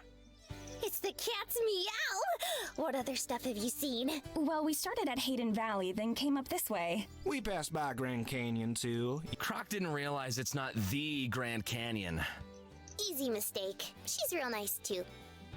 What kind of gear have you got? Looks like a real heavy load. Aren't your backs just about to give out from lugging all that around? Honestly, yes. I just want to fall over and sleep forever. Have to find a campsite first. We've got all the essentials with us, though. Tent, blankets, food, stove, flashlights. Roughing it as much as we can. Wait, did that guy say they don't have a campsite yet? Wow, you can fit all that in there? Sure can. Bit of a pain to take with us, like you said, but it gets the job done. I hope you guys can take a break soon. Ha! Me too! We're actually looking for a spot right now. Trying to find something close by. Going back up the mountain in the morning, yup. Oh, I wonder if I know of anywhere good close by. She taps a finger on her lips as she pouts around, scanning the area. You know this place pretty well then. Like the back of my hand. It'd be good to find somewhere with a bit of cover from the wind, in case the tent crashes again. Wait, crashes? All five of them, including Yellowstone, flinch at my words, but they forgot I was there. Maybe they did. 10 eyes turned to look at me. Crap, why did I have to speak up? Yeah, during the middle of the night it just sorta caved in. Right on our heads, yep. I notice him eyeing my badge warily. I wonder if he's been doing this doing it this whole time. Hope he doesn't connect the dots and figure I don't actually work in this park. Sounds like he must have staked it out wrong. I told you. She hits one of the other on the arm and makes a poof sound against the light jacket. Yeah, the videos made it look a lot easier. At least he has a good sense to look. At least he has the good sense to look embarrassed. It's kind of been one thing after the other, to be honest. First, we got lost on our way to the mountain, then we got the car stuck in the mud for a while. She rambles on for a good couple minutes, listing all the things that have gone wrong since they left home. Forgotten supplies, mixed up trails, and more. Internally, I'm rolling my eyes the entire time. At a glance, it looked like they were well prepared, but of course it turns out I just gave them too much credit. Finally, when she mentions how they were considering doing the hike without extra water, I reach my breaking point. Okay, that's enough. Clara stops mid-ramble. I could give Yellowstone a run for she could give Yellowstone a run for her money when it comes to chatting. The four of you sound like you're not prepared to be out here at all. You're lucky to have made it this long. It can get well below freezing here at night. You don't know how to pitch a tent. You don't know how to pack. Did you do any research at all before you came into the park? All four of them are stone silent, their eyes wide. This is the wilderness. There's a lot of empty land out there. Just because it's a park doesn't mean that someone's gonna find you right away if you're in trouble. You need to learn some respect for nature, because nature doesn't give a damn about you. Jesus, girl, chill the fuck out. They're all still cowed into silence. Even Yellowstone looks a little embarrassed. May have been a little bit harsh, but it's better than going too easy on them. One of the hikers finally nods. We understand. Sorry. Maybe we should just cut the trip a bit short. The look of dejection spreads from one to another like a plague. Yuki starts to sag under the weight of his backpack, like it's just got a whole lot heavier. Hey now, that's quitter talk. Yellowstone leaps in between the group and me, trying to salvage the situation. Eve's a bit of a grouch, but she's just trying to say that you should be more careful next time. You don't have to give up and go home. You just gotta do better. Well, she kind of made it sound like we're going to die a horrible death out here. Not if we can help it. Right, Eve? What? You folks said you're still looking for a spot to hit the hay, right? What if we help out a little and give you a couple pointers? Would you really? I mean, that'd be great, but it's a lot to ask. Absolutely. Hey, Yellow, I don't... My protest falls on deaf ears. I've already been volunteered. Can you help us with our campfire too? Yellowstone looks at me expectantly. I sigh. I've been doing that a lot since we got here. Not like I have much of a choice. It's better than letting them burn the whole place down. Last thing I want is to deal with another forest fire. Hooray! But just like that, I've dragged into Yellowstone shenanigans. So then what you're gonna wanna do is slide these suckers in. Aha! I can't bear to watch. I can't look away either. And from there you gotta... Wait, that's not right. This is embarrassing. Pitiful even. Just a tip, I think. Okay, I think I cracked the code. All you gotta do is step over here and lift this up and...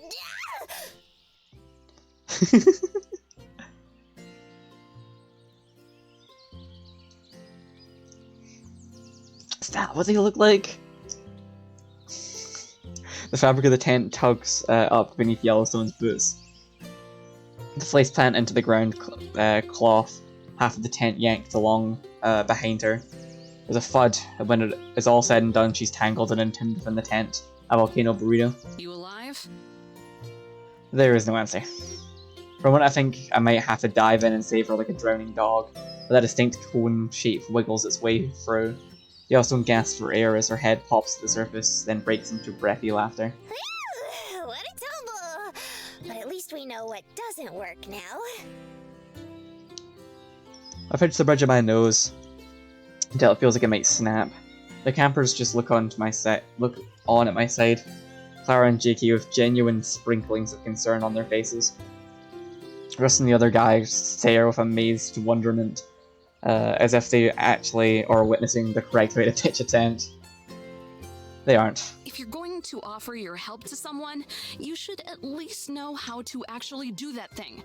And I do! Just gotta refresh the old memory and it'll be easy peasy. Eve, just do it. Curls her fingers into an OK sign. Somehow I'm not reassured. It's all good. Once we have this tent and fire all set up, this place is gonna look dope AF. The other three cringe, wearing various shades of disgust. Something I imagine I'd be doing a lot. I'd be doing if I had any idea what dope is. What dope is, like, cool, right? So that means AF means affirmative. Whatever it means, Yellowstone immediately takes a shine to it. Her head perks up and she gazes off into the distance. Dope AF. Oh no. Dope AF. Dope AF. Dope AF. Oh Dope god, someone stop her. Dope AF. She spouts it off over and over, grooming along to the rhythm of her voice. All four of the hikers throw me worried glances, as if they knew this was the least strange part of Yellowstone. Should I have not said that? There's no closing this Pandora's box, Liz. Oh, it's Grok, actually. This must have been how she picked up all the strange slang she throws around. No wonder it's all over the place. Sorry about our friend being so lame. We really appreciate your help, though. It's insane how quickly you were able to get this place all set up. We were pretty much just winging it up until now. Yeah, I could tell. They'll dodge eye contact with me, except Clara, who shrinks into herself looking hurt. Okay, this may have been... I may have been too harsh. Okay, that may have been too harsh again. They haven't done anything yet. As far as campers go, they could be a lot worse. They didn't even spot a single can of beer when I was sorting for their food. They may not know what a beer bag is, but they aren't bad kids. It's fine. Everyone has to start somewhere. Would rather you learn the right way than try to fail at it yourselves. Clara chuckles, the validation seeming to lift her spirits. It's a reminder that it might not hurt to be a little more patient with them. At least we know how to dig a cat hole, yep. Only a little. Take a moment to scan the area and admire my handiwork. They were ready to call it a day, so I went ahead They were ready to call it a day, so I went ahead for them a nice... What? For them a nice flat clearing not too far off the trail. Trees surround the makeshift hideout like a natural fort. Poking between the leaves, the ranger lookout sits perching on a hill like a guard post, unknown to even Yellowstone. She was... this was intentional on my part, like a precautionary measure in case of any emergencies. Aside from choosing the campsite, I've gone ahead and set up their lawn chairs. It's a small detail, but I positioned them so that they're facing the trail.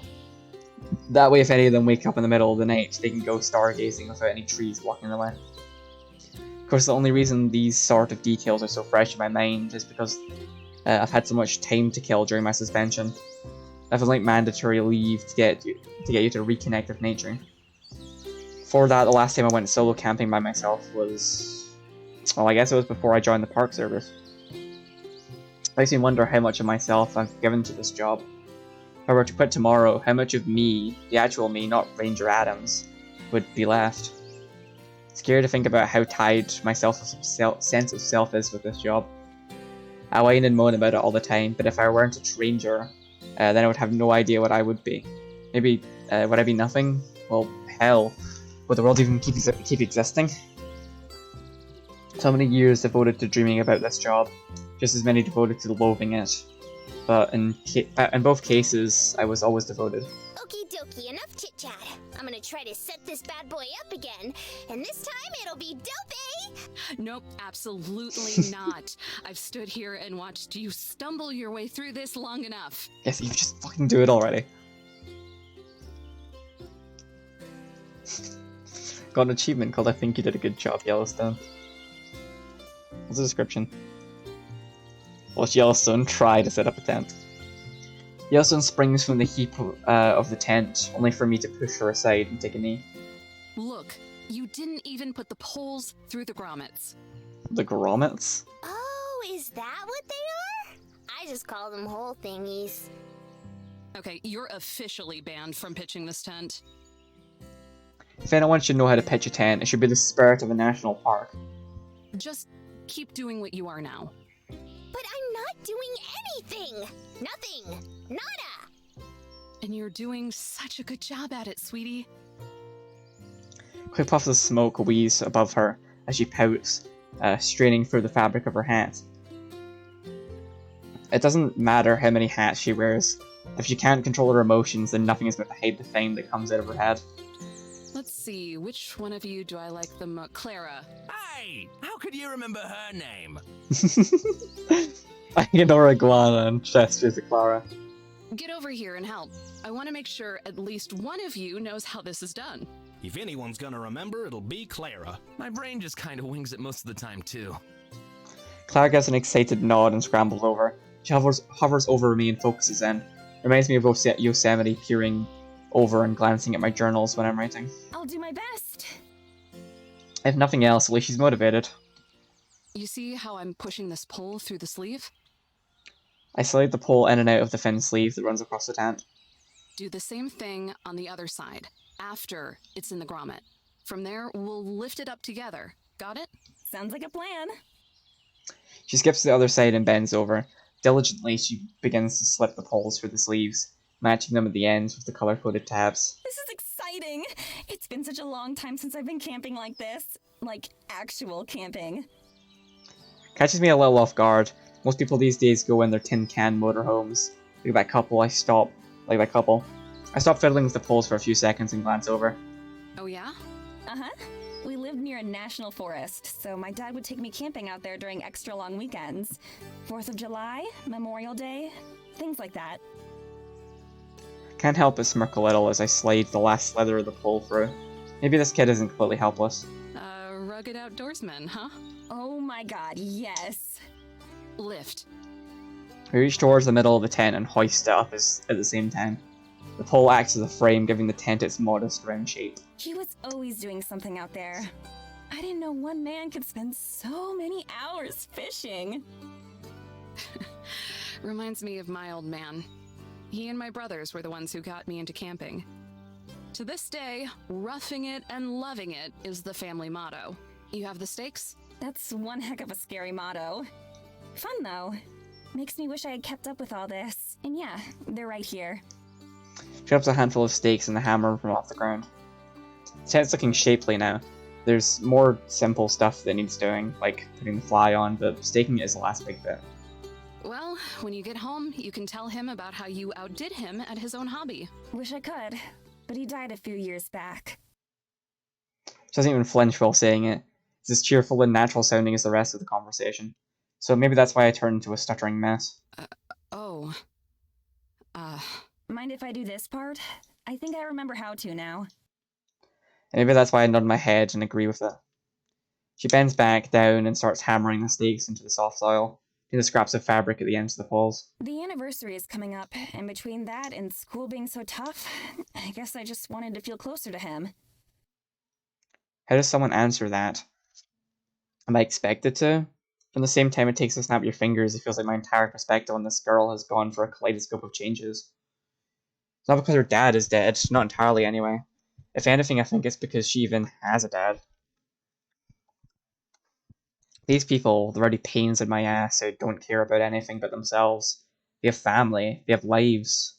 Put those two things together and you realize, sweet mother of God, these people have some sort of rationale and perspective. My breath catches in my throat. Why does that scare me so much? All done. Hope it's all up to snuff. Clara drops the hammer on the ground, presenting her achievement with a smile. Her friends, and Yellowstone, stand off to the side, oohing and eyeing at this most impressive of displays. Looks pretty spiffy to me. You did a swell job. Don't you think so, Eve? I shake myself out of it long enough to see an erected tent that isn't toppling over in the wind. Yeah. Keep it up, and you'll be a real pro. I can put on the fly if one of y'all wants to set up the fire. Yep, I can. Ooh, me! Yellowstone leaps up and down, volunteering herself to the cause. No one even has time to argue before she sprints over to the supplies. I'm gonna go snag the lighter fluid! I don't trust your lighter fluid. These well for the worst to sink in and settle. Once they do, I chase after her. Hold it! I'm preemptively banning you from building a fire! You're banned! Got it? Banned! Goodbye! Good luck! Good night! And she doesn't have enough time for garbage. Yellowstone shouts into the distance. The four hikers turned campers wave goodbye. The campfire built for them, silhouetting their bodies in warm, flickering light. Don't forget to drink lots of water! And be sure to bundle up! As Yellowstone continues the spectacle of her farewell, I stand at her side, stiff as a statue. Take care. Thanks for all your help. Clara cups her hands around her mouth and yells, the energy in her voice carrying it even further than Yellowstone's. Thanks. I raise my hand, and even though I'm moving now, it still feels stiff. From this far away, I doubt she can tell, but I give her a slight wave, just one, before turning around and starting back on the trail.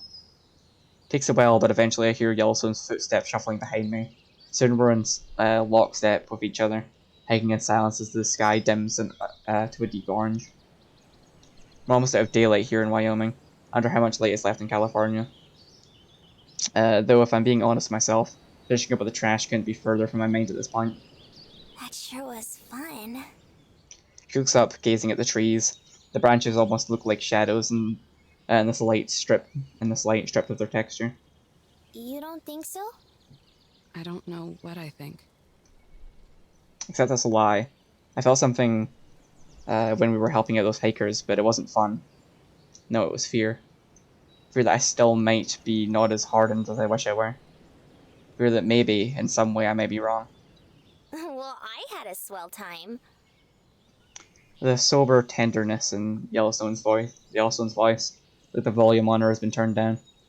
All those pleases and thank yous, it was nice, you know? I wish it could be like that all the time. Feels like a rock just sank into the pit of my stomach, and I can only sit there while I dwell on it. What she wants is impossible. Most people aren't grateful or even half interested. Every so often you get a someone like Clara and her friends, but those are few and far between. For the most part, people are careless and destructive.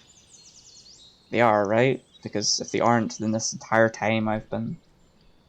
Two hikers pass us from the opposite direction, their hair matted from the gallons of sweat pouring out of them. They're both smiling. Yellowstone gasps. We're almost at the tip-top! Come on, Slowpoke! There's no time for me to live up to my new mantle of Slowpoke, though. Yellowstone grabs my wrist and tugs me along behind her. My feet stumble over each other, struggling to match her pace. Careful! You're gonna yank my arm out of my socket! We stop. Oh. Let's go. Below us, sweeping valley of trees extends miles ahead, blackening the earth of its greenery. It's cut off by a sheared cliff. A sudden drop that would swallow everything in darkness, if not for the sun's glowing orange reflecting off the rocks.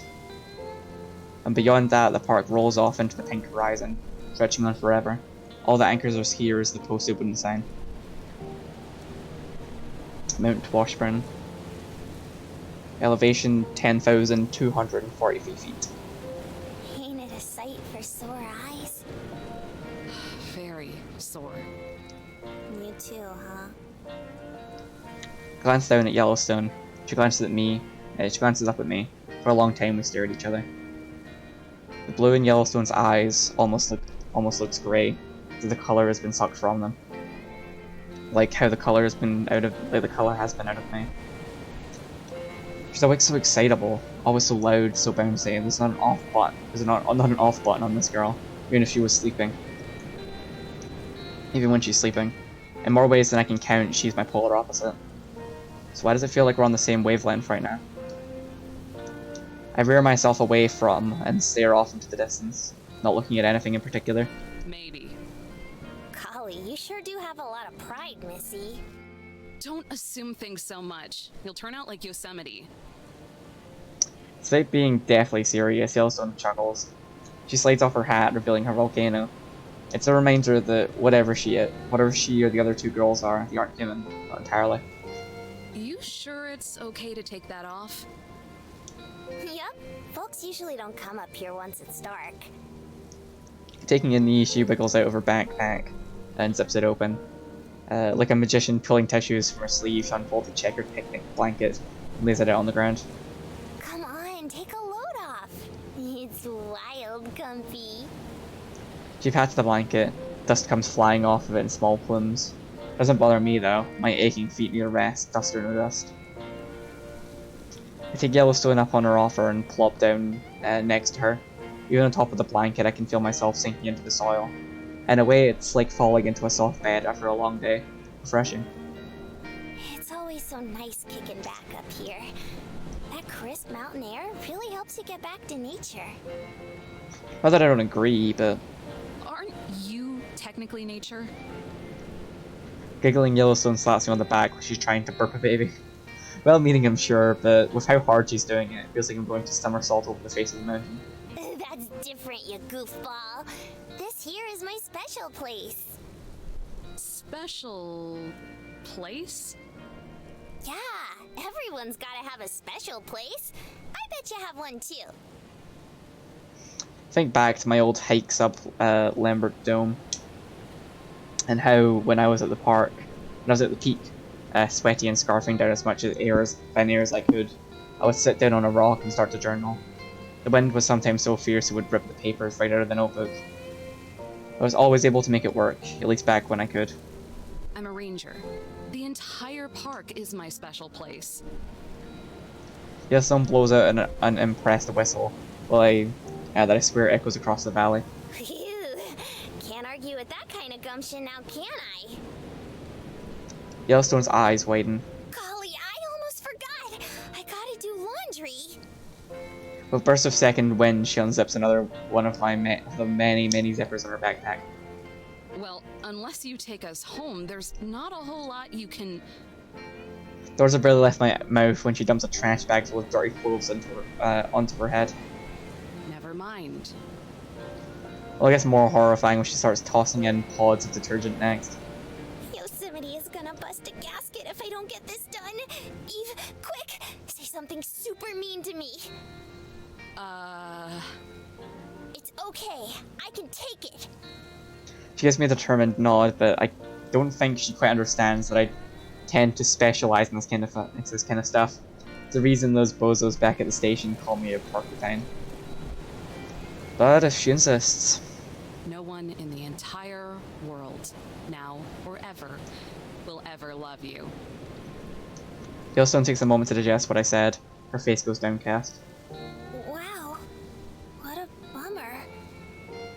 Nothing you do will ever be appreciated or acknowledged. It's pointless. She's hard projecting. That's really heavy. Tears spot the corners of her eyes. Whatever I'm doing, it must be working, because the distant sound of bubbling water begins to belch out of her volcano. Pointless, just like your existence. If you think about it, if you keeled over tomorrow, your impact on the world would basically amount to nothing. I guess the worms would appreciate. She shoves me. I nearly tip over. Knock it off! You're just being nasty now. You big bully! Whimpering, she tries to sniff back the tears, but that doesn't stop the water from boiling to the top of her head. But squirting out like a instead of squirting out like a geyser before as it had before, it just bubbles to the surface. Clothes rise to the top, wadded up in a soapy ball. Foam creeps down from her head like snow resting on a mountain top. So does that mean it's working? He also nods her head and snorts back the snort as she regains her composure. Now it's just gotta stay like this for a little while. And you have to do this every time you need to do laundry? I can do it without all the waterworks, but it's slow as molasses. That sounds exhausting. She starts to laugh, but just as quickly it fades into a sigh. It is. But it's cool beans. I've always been a bit of a crybaby anyway. In fact, the first thing I can remember is waking up and crying right over there. My head follows along with her finger until she finally settles on some shrubs on the hillside. In the bushes. Darn Skippy! And in my birthday suit to boot. Were you born as... Did you manifest as a baby, or do these people age? That's just asking for trouble.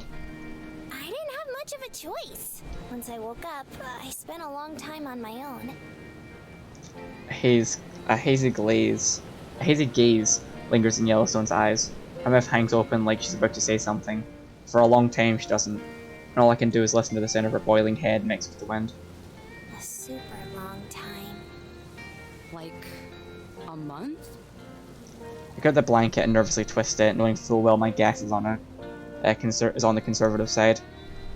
Maybe it's the look she's giving, or maybe it's just a gut feeling. Longer. My stomach takes another plunge. Even if I expected it, it's still sobering to hear. I was keeping track of the days, but then there was this huge blizzard and I lost my spot. I was brushing up against 10,000 though. No way! I'm no math genius, but I crunched the numbers in my head real quick. 10,000 days is almost 30 years. You wandered around Yellowstone National Park naked and alone for decades? Not naked. I would have frozen my tiny hiney off years ago. You see, there was this nice gal who was out camping.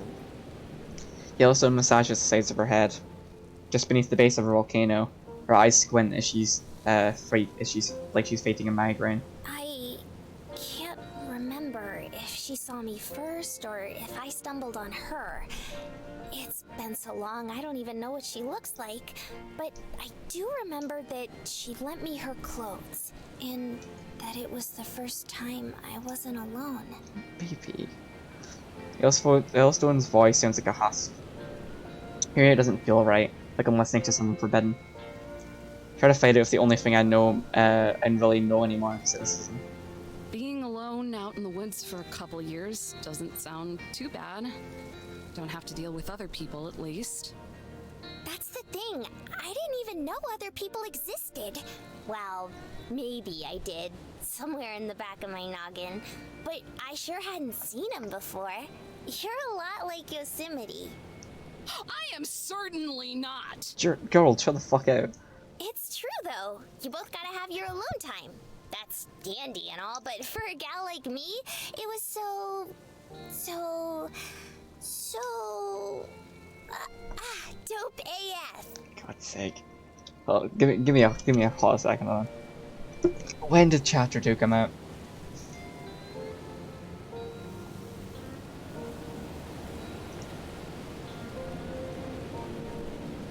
Uh, 2019. That was horribly outdated even for the time. I might throw myself off at this cliff. She says that one more time. I'd never felt something like that before. It made me feel all kinds of warm and fuzzies, so I kept going out and looking for more people. My eyes can't help but drift to our volcano. Instead of smoke, vapor simmers from it, clouding the top of her head of a hazy wave of heat. Wouldn't people be... Spooked? I was going to say mortified, but that works. As sure as the sun would rise. Yellowstone gives us a deflated sigh. Fume above her puffs out in a cloud. But if they stuck around long enough, I'd try to help them out. Bring them kindling wood or grub, things like that. Sometimes they'd even talk to me. Her standards of communication are so low, it's kind of impressive. Part of me wonders if both me and Yellowstone are looking for the same thing. Validation. Only difference is that Yellowstone was desperate enough to keep pursuing it while I gave up. But in the end, they'd always pack up and leave, and I'd be alone again. The corners of the sky have been brushed with a deep, brilliant red. Its gradients with the darkening sky. The corners of the sky have been brushed with a deep, brilliant red.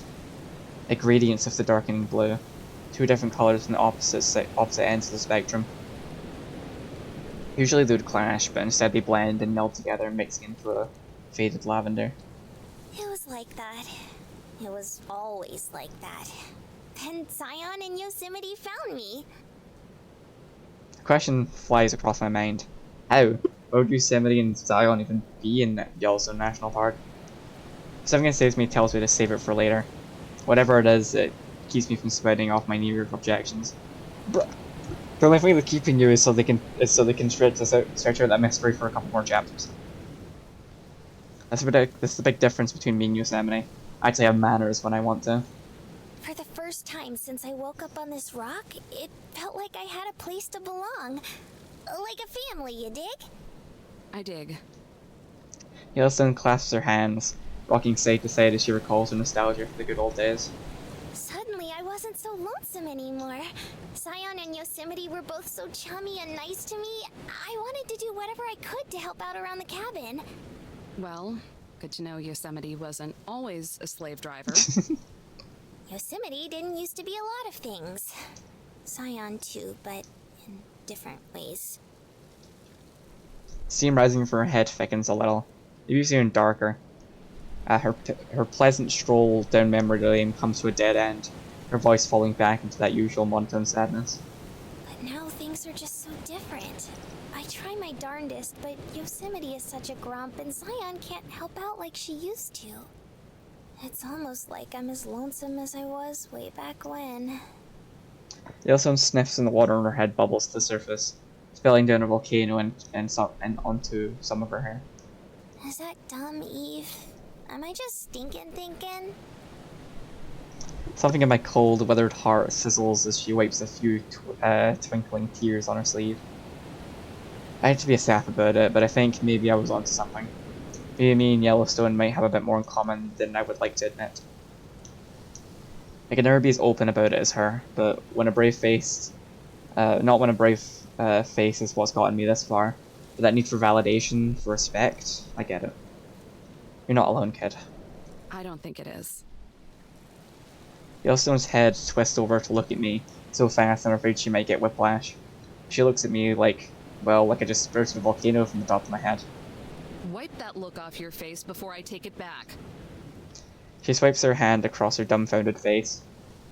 When her hand reaches the other side of her cheek, she's wearing a stretched out frown that digs into her dimples. How do I put this? It's like the dumbest, most intrusive thoughts are probably the most honest.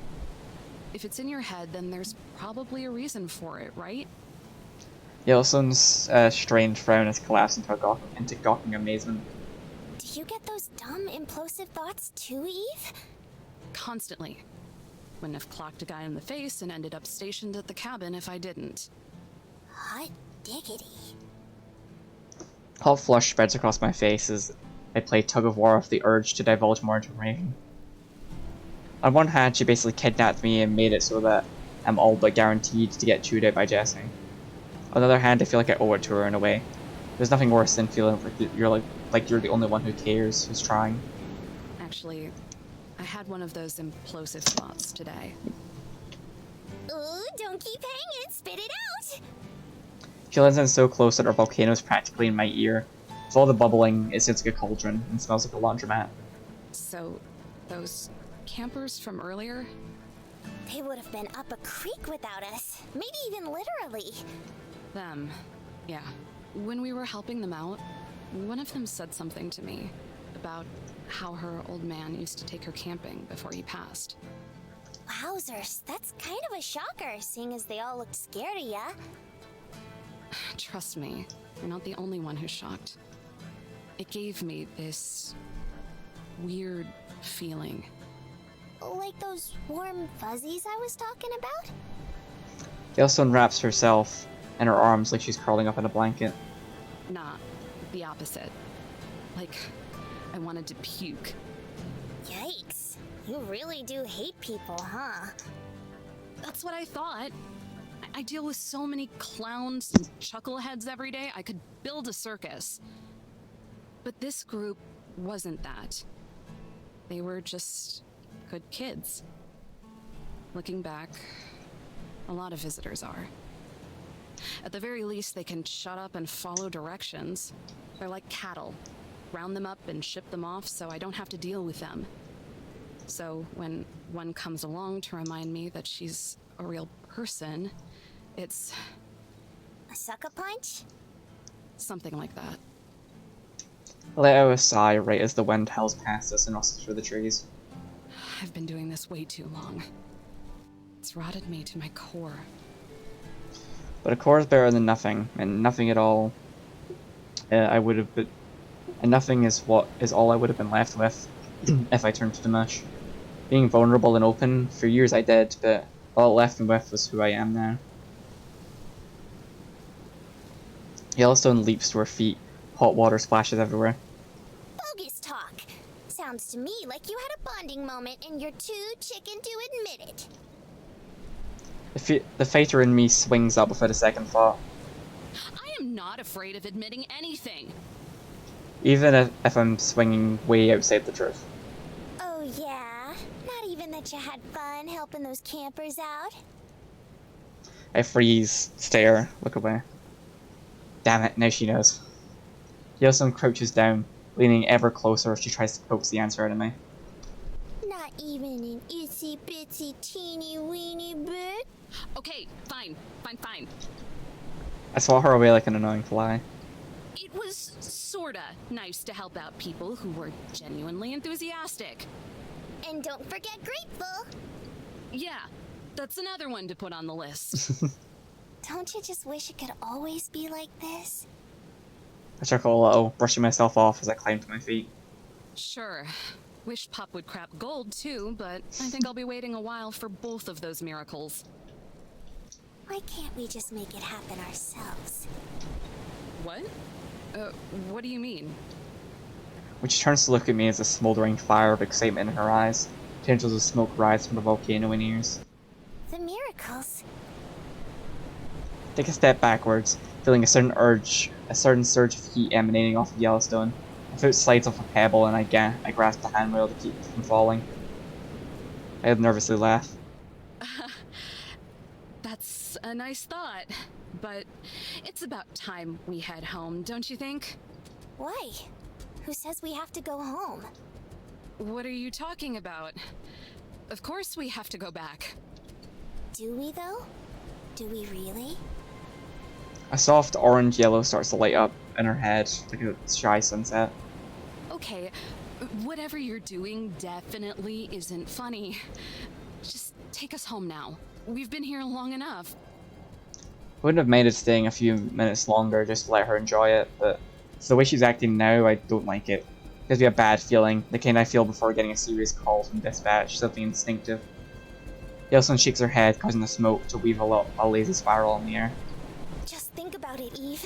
We can go around helping folks and they'll always appreciate it. And nobody will ever yell at us. I get how you feel, but that wasn't... If you get it, then why not? Were you just fibbing when you said all that stuff about people being good? Questions like a smack across the face. I'm not even sure how to go about responding at first. That's not important. I have responsibilities. You have responsibilities. No, Yosemite says I have responsibilities.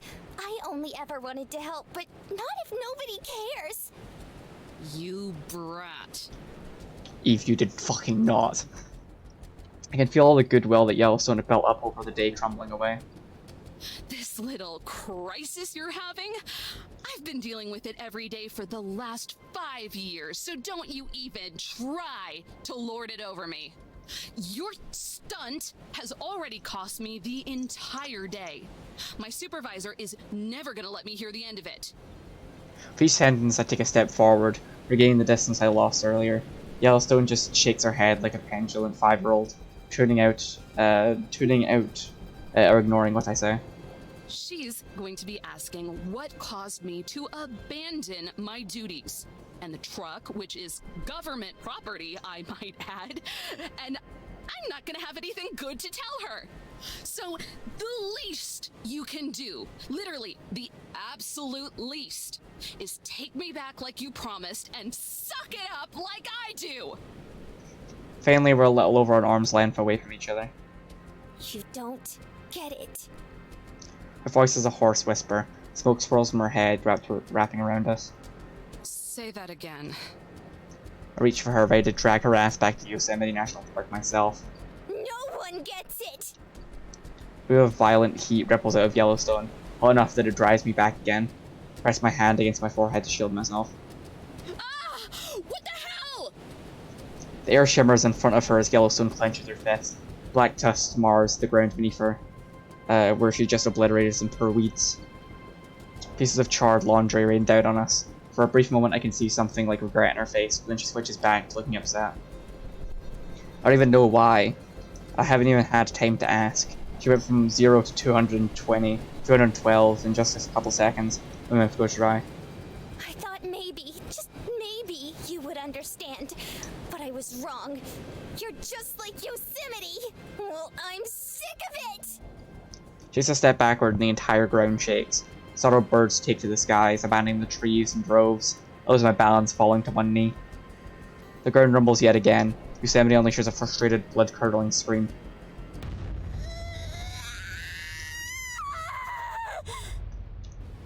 My hand goes from shielding my forehead to covering my ears. When the screaming is over, I look up just in time to see Yellowstone disappearing into the woods.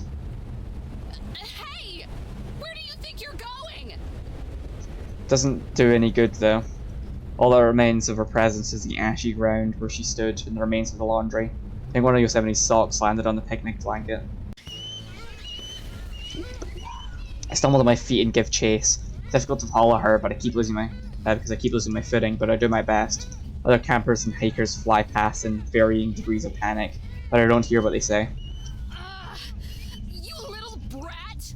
I'm gonna shove my foot so far up your ass, it'll come out that volcano! Animals go by too, terrified. Rabbits and mice and a few desperate deer all careen past. I can only imagine what it's like in the other parts of the park if they're affected. Yellowstone!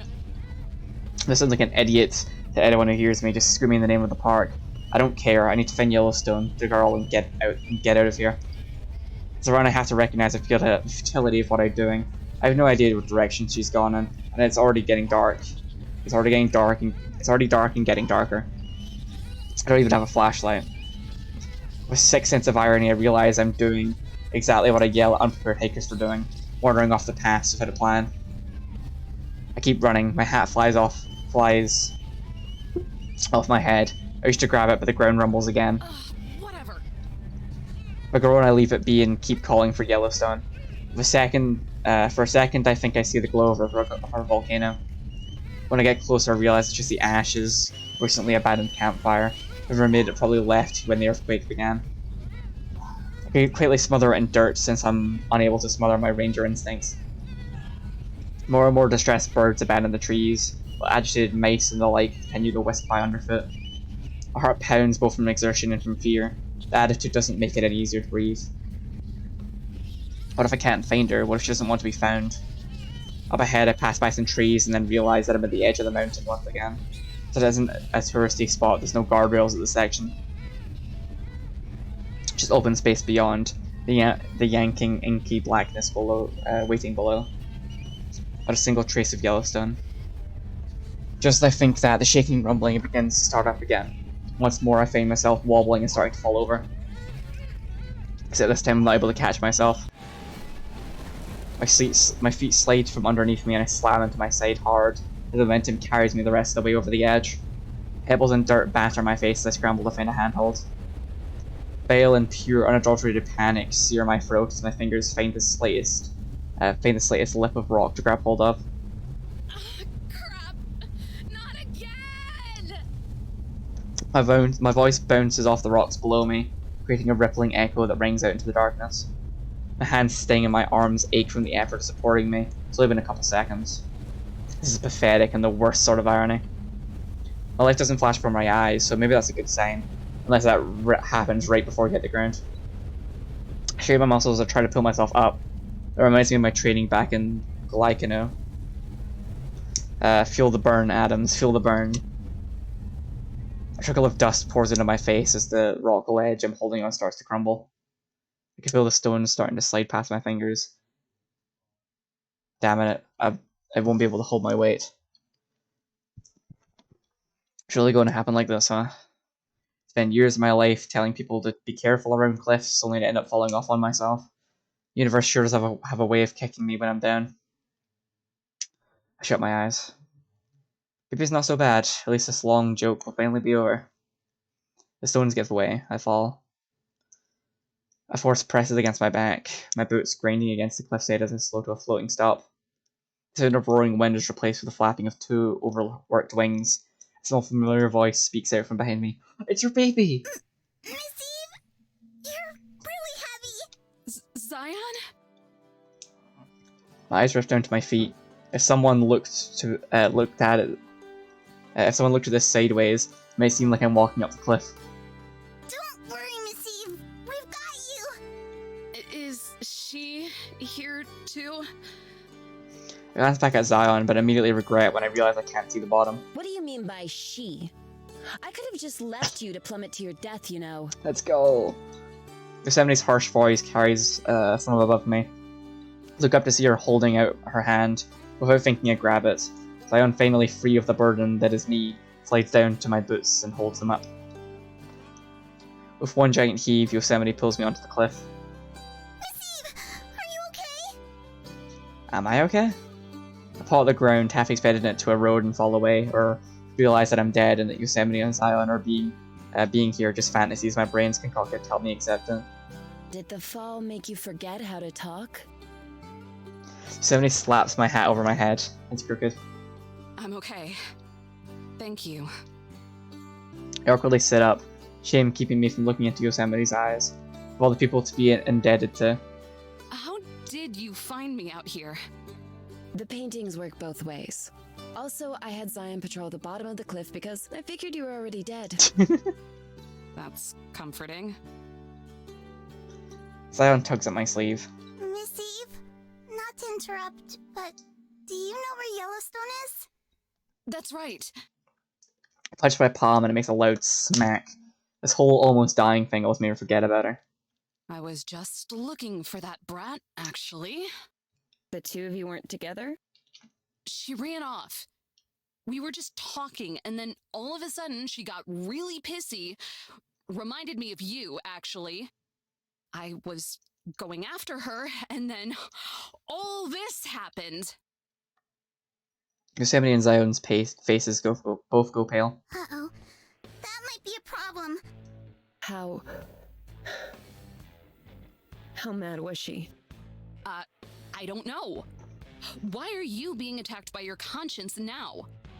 Conversations with Yosemite always put me on the offensive. Being Yosemite doesn't raise to my bait this time. I mean it. Was she truly angry? I guess so? What does that have to do with anything? Do you know where you are?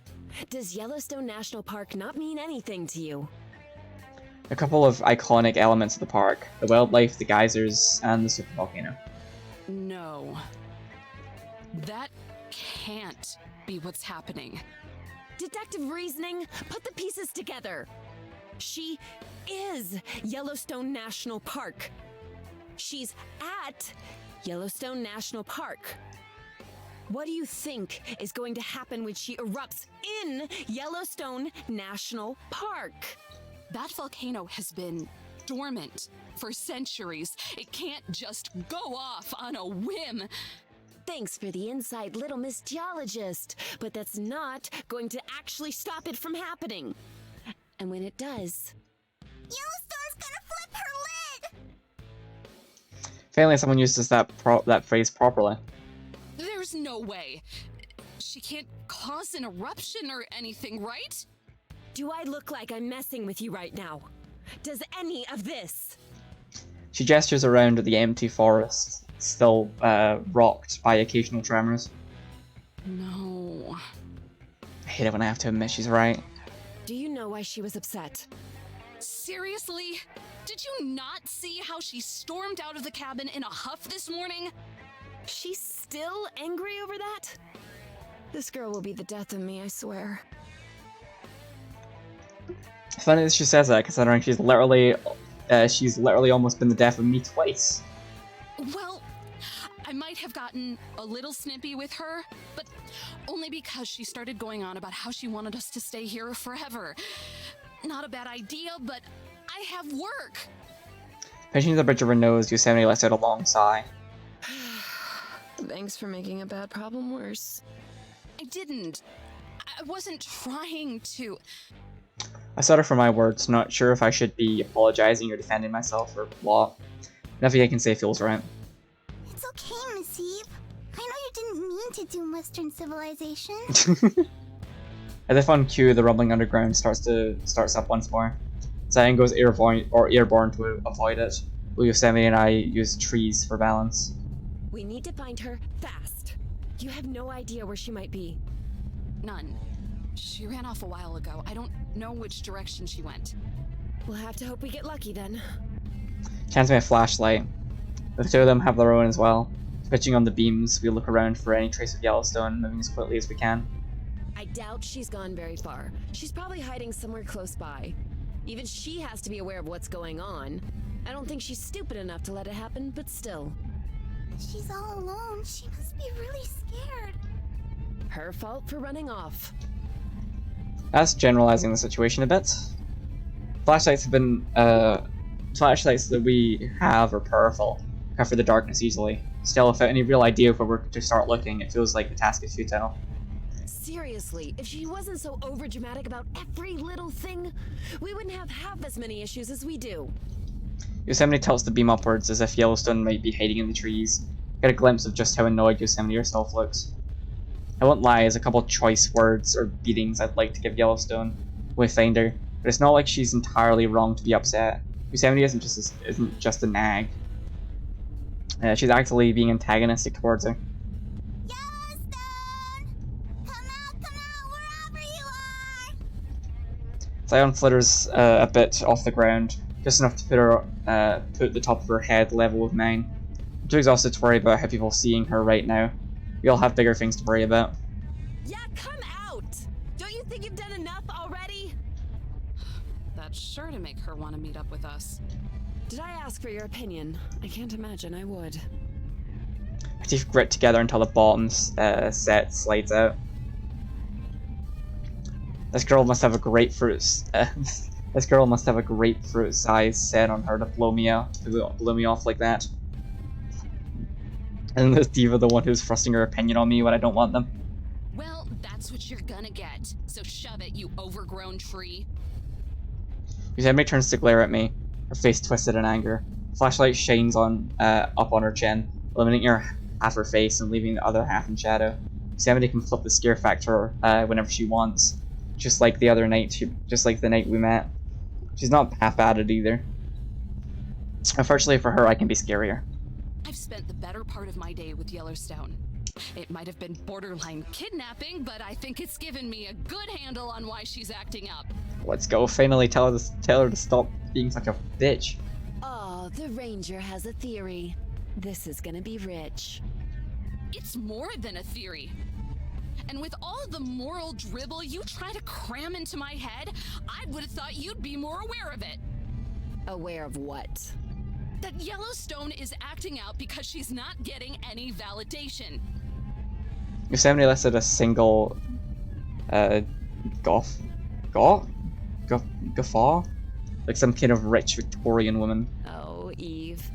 Poor, precious, obvious Eve. You're projecting. Excuse me? It's not hard to piece together. You need validation for your miserable job, so of course you think Yellowstone needs it too. My initial reaction was to swat this flashlight over her head, and earlier today I probably would have. The more I think about it, the more I realize something. Maybe you're right. Yosemite does a double take. Shocked at first, but suspicion starts to creep on her face. She knows there's more coming. But if that's what helped me relate to her, then so what? I'm not saying the little conehead is completely right, but would it kill you to show a little empathy? Empathy? Really? She gets in close, her chin about touches my forehead, but I look up and meet her eyes. Is that what you showed those campers this morning? I look away. That's what I thought. That's straw man. What a dirty trick, but I get the point. I'm not exactly in a position to defend people who have a penchant for screwing up, but there are people behind mistakes. People like Clara and her outdoorsy dad. Yosemite walks away, shining her flashlight back on forgotten paths and shaking trees. Listen close, Eve. There's a difference between being ignorant and insistently inconveniencing others. Yellowstone is like a child who won't mind. She's just throwing a tantrum until someone notices her. Don't be that person. I can only hope she's not dumb enough to. Will you stop being so mean to Yellowstone? Thank you. Even the baby has to tell her to shut the fuck up. Yosemite and I both freeze in our place as Zion's voice cuts her off. We both turn to face little Cherub, who looks very unhappy. The baby. Someone give her a hug. It's like you aren't even hearing what Eve's saying. Maybe Yellowstone is lashing out, but she's only doing that because thing. It's her favorite thing in the whole wide world, but wouldn't you be sad if no one ever thanked you? All you do is complain about her, even though she does so much for us. Maybe I'm not the best at saying thank you to her either, but at least I don't say lots of mean things about her when she's not even around. You always tell people to be smart and to help others be smart. Then why can't you tell Yellowstone what she's doing wrong and help instead of just calling her dumb? Ugh, you make me so mad! You fucking tell her. She flaps her wings angrily and moves closer to Yosemite, who watches open-mouthed. You're nothing but a big old hypocrite! Now Yosemite's mouth snaps shut like a mousetrap. She blinks several times, several budding tears leaking out. She meekly nods. I don't have anything to say either as Zion descends to the ground, her footsteps light enough not to make a sound. She marches off towards a bush nearby. What? Where are you going? To find Yellowstone. I look at Yosemite, who is shielding her face with her arm as she chokes on her muffled tears. Wow. What? What are you looking at? Keep walking. She tries to wipe her tears, but it only makes her eyes more red. I back away and follow Zion's lead. Holy crap, Yosemite just got chewed out by a toddler. Zion kneels down and I crowd around her to see what she's doing. Yosemite drags way behind us, sulking. There, underneath the bush Zion chose, is a cute little bunny rabbit. He's ash grey with the tiniest little black spot on his ears. Zion deliberately aims the beam of her flashlight to not blind him, while she lays a hand against it. Only then do I realize that it's quaking in fear. Little tremors and spasms like the ones that have been shaking the rocket's body. Its veiled eyes dart around while its snout twitches. Poor thing. Without even looking, Zion shushes me, with a finger against her lips. Gently, ever so gently, she strokes the hapless rabbit. Soon its shaking stops and it settles down. After a minute or two, it even leans against Zion's hand, as if asking for more pets. That's when Zion stands up. Bunny hops off into the forest, seeming relieved. I know where Yellowstone is now. The rabbit saw her in a clearing not too far away from here. How do you know that? You can talk to animals? Don't be silly, Miss Eve. Animals can't talk. I exchange a glance of Yosemite, but she huffs and puffs and looks away. At this point, I'm just along for the ride wherever it takes me. Zion sets off into the forest, seeming like she knows where she's going. She mostly goes on foot, but occasionally lifts herself into the air to avoid forest debris. After a bit, there's a rustling sound ahead, not far from where Zion is. Oh, the baby. Yosemite aims her flashlight beam right into Yellowstone's tear-stained face. No! Don't look at me! Baby, give this baby a hug. A couple sad wisps of smoke rise from her volcano, looking more like cobwebs than anything. They glow in the heat from before we're gone. Yellowstone's eyes are puffy from crying, and the sleeves of her hoodie are stained with snot and tears. Yellowstone, it's just us. We were super worried about you. Zion takes a few steps into the clearing. Don't come any closer! I screwed up real bad this time. Yellowstone starts to sob, choking out the words between gutted breaths. I'm sorry, I'm so useless. I can't do anything right. Hug this baby, God. Everyone's so smart, and nice, and responsible, but I'm none of that stuff. I'm just a stupid crybaby who can't even do chores without screwing it all up. None of you should have to put up with me.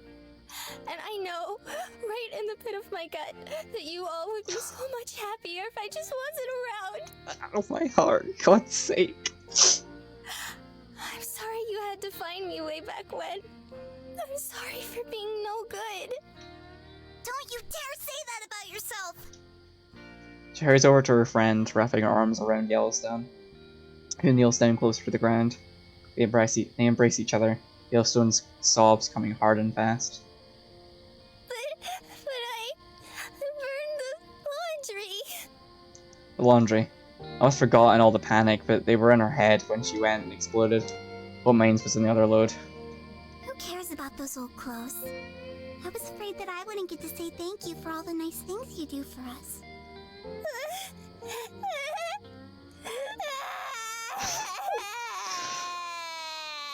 God's sake. It just makes Yellowstone cry even harder. She doesn't even try to talk, she just cries and cries, soaking Zion's shoulders.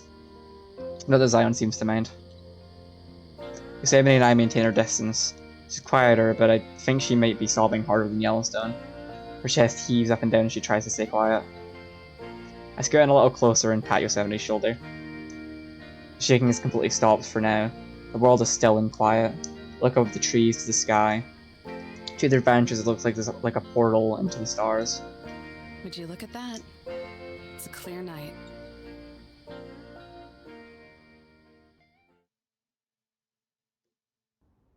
Reprimands, write-ups, trail duty. Oh my god. You'll be helping Simmons clean up so much trash that the plastic is going to biodegrade before you're done. I flinch away from the headset as Jesse continues to squawk out new additions to the growing list of punishments I'll be receiving. With all due respect, ma'am, if I've proven my incompetence at taking out the trash, then maybe that isn't the best course of action? My voice stiffens.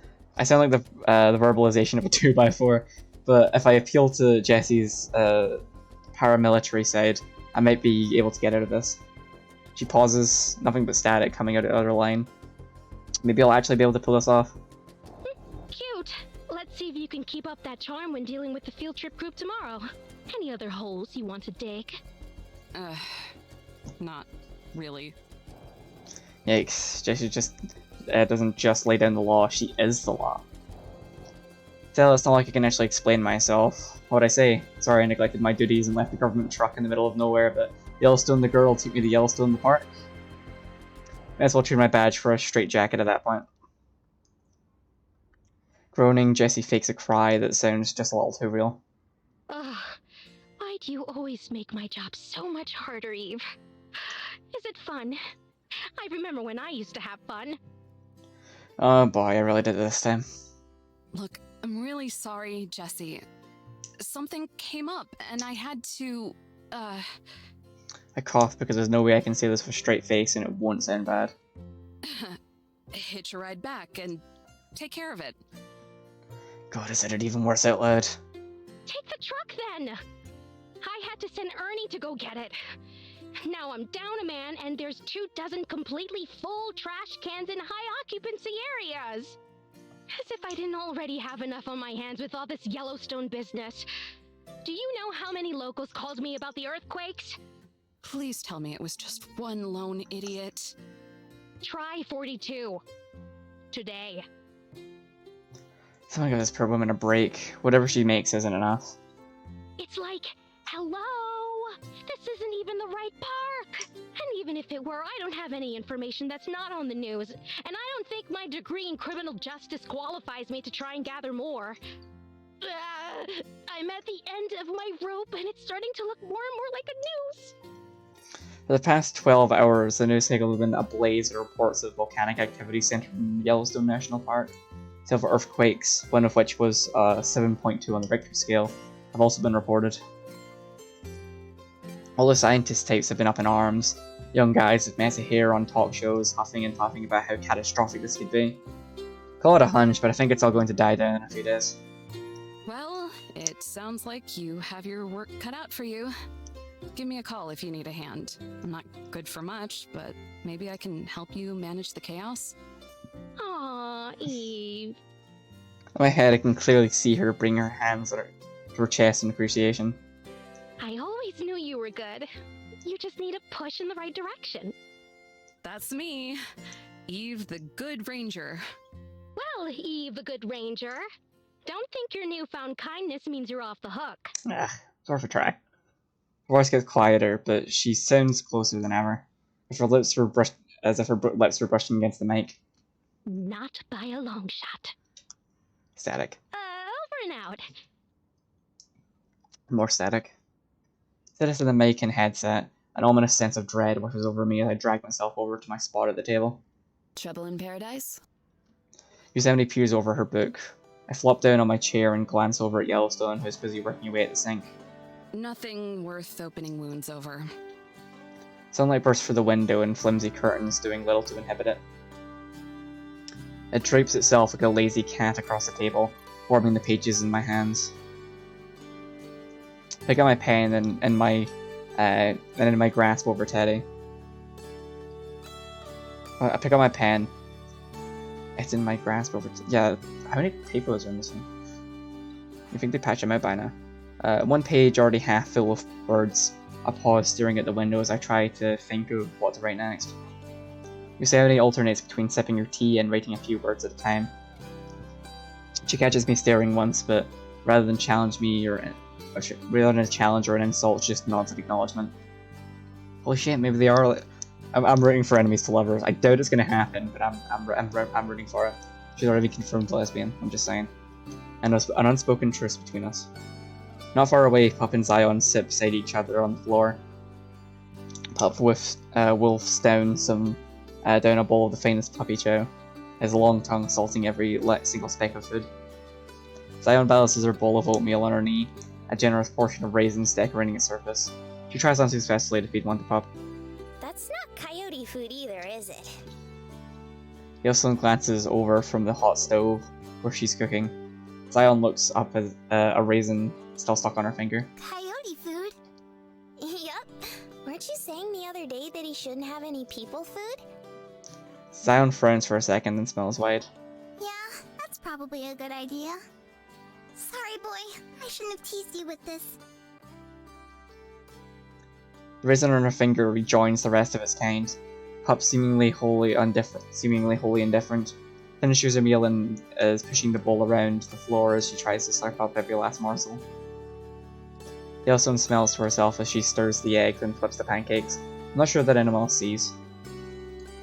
As she cooks, she occasionally darts away from the stovetop to place an errant book back on the shelf or to wipe down the stains left behind by my coffee mug. Rinses out the percolator and disposes it in the sink. Then, with the same motion, she deftly slides a perfectly round pancake onto a plate. She repeats the process several more times before carrying two steaming plates to the table. Bon appetit! It's the thought that counts. She slides one of the plates in front of me. It's laden with fluffy scrambled eggs and an equally fluffy pancake. This looks great. Like always. Yellowstone beams in response. Then she swoops over to the other side of the table, clearly delivering Yosemite's breakfast, safe distance from her open book. Yosemite slides that away as she picks up her fork. Thanks. Holy shit. We've humbled her. Yellowstone's hands freeze just inches away from the table, just inches above the tabletop. I also set down the bite of food I was about to take, staring at Yosemite. What? She hurriedly chews and swallows her first bite of food, looking from me to Yellowstone and back again. Two big old tears stream in Yellowstone's eyes, tears of joy. Don't mention it. Oh. I can't believe my ears. She knows how to say the T word after all. Oh, I love this game. Yosemite glares at me, but it's not as sharp as usual. After all, she knows she can't really deny it in this case. She just rolls her eyes, sheathing the daggers in them, and goes back to her breakfast. With a bounce in her step, Yellowstone goes back to her meal. The pancakes are as perfect and delicious as before. I devour them with gusto, a lot like Pup with his meal. Some of the syrup from the pancakes is spilled over onto the eggs, giving them a tinge of sweetness. I scarf them down to. We spend our whole meal in comfortable silence, save for the occasional whine from Pup and giggles from Zion as she plays with him. Once we're finished, I collect both my plates and Yosemite's and start to carry them over to the sink. Like a homing missile, Yellowstone intercepts me, whisking the plates out of my hand before I can even protest. Oops, I can handle those. Just gotta shake a tail feather here. Half a pancake and most of Yellowstone's scrambled eggs are being on her plate. It's okay. You can finish eating. I can take care of these. I reach for mine and Yosemite's plate once again, but Yellowstone holds them out of reach. They're already it's already a precarious stack of dirty dishes in the sink, and I don't know how she plans to add to those piles without making a mess. It's no sweat. No siree. Feel the visible bead of sweat on her face, Yellowstone keeps up with the charade. Hey, seriously, just let... Yellowstone starts to lose her balance and the cerebral fork slides from the plate and clatters to the ground below. Pup flinches in surprise, grumbling at the insolent piece of silverware that dared to enter his domain. Oops! Sorry about that. Here you go. It's even dirtier now, though. Dirt and dust cling to the maple syrup, clogging up the tines of the fork. Yellowstone grimaces as she tosses it into the sink, aware of the extra scrubbing it'll need. I fell back down onto my seat, recognizing that Yellowstone is not going to let me win here. I mean it. I don't mind helping out. Yellowstone just waves away my offer, despite the fact that she's using one hand to balance her dishes and the other to try to cut her pancakes so she can eat. It's okay. With a deep sigh, Yosemite places the bookmark in her journal and stands up. Everyone turns to look at her, expecting some tirade about how she can't focus while this noise is going on. But instead, she faces Yellowstone and smiles. How about I help out instead? Yo, character development! Yellowstone's face cycles for a variety of emotions faster than I can process. For her credit, she doesn't start crying again. Are you sure? Yes, I'm sure. Now hurry up before I change my mind. Okay.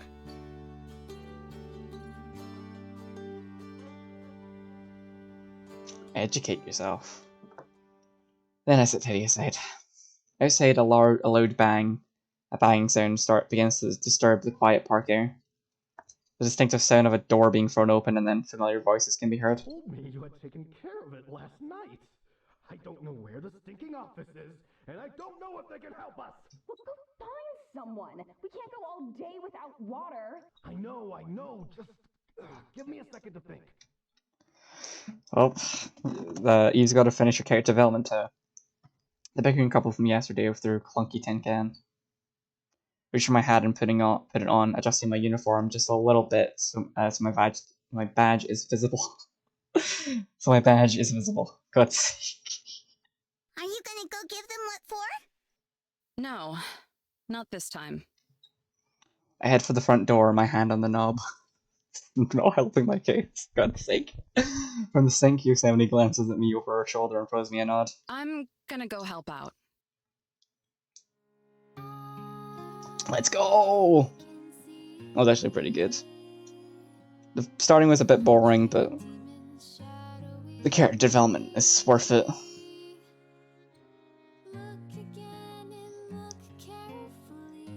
I like how each chapter is its own little its own little like credit sequence.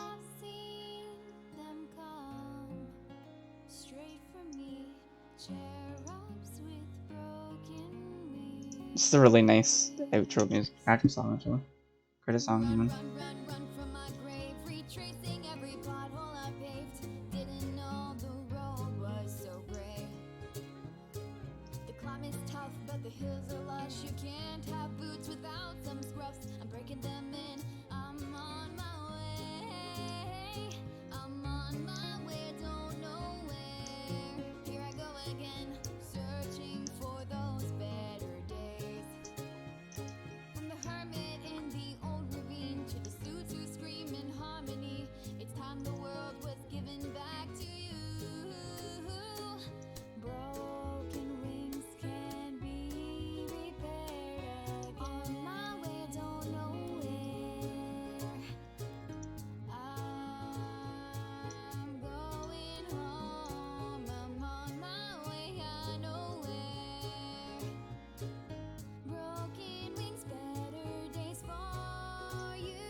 Tracing past that finally set me free. I looked again and this is what I see. My heart burns red, it dreams of reality. Open your eyes and tell me what you see. I'm on my way, I know where. Broken wings can be repaired again. On my way, I know where.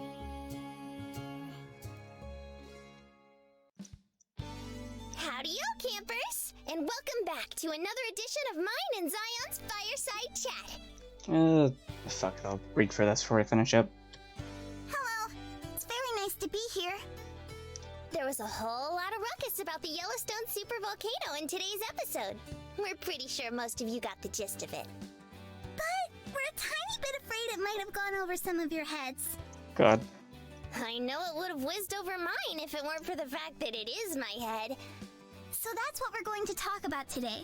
Some basic information about the Yellowstone supervolcano. Yosemite says learning is super important, so I hope you can take this knowledge with you wherever you go in the world. But I shall learn real life shit in this visual novel about anime girls. Cause you just gotta know a thing or two about gastrology if you like national parks.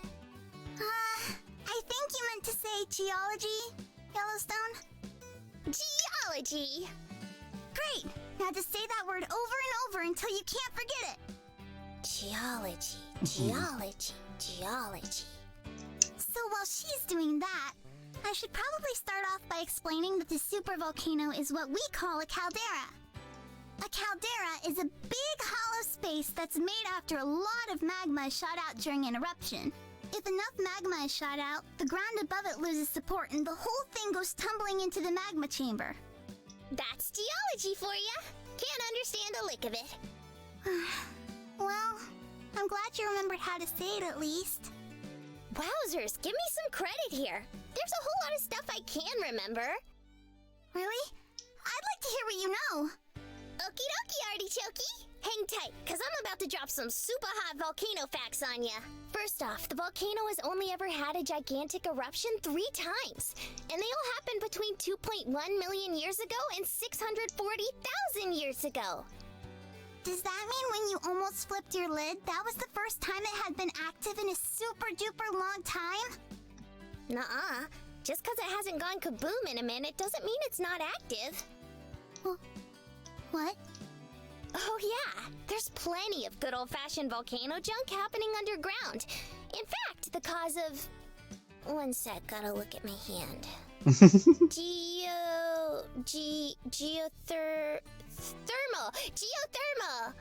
In fact, it's because of all the geothermal vents that we have a whole slew of geysers across the park, including my gal Old Faithful. Ain't that just groovy?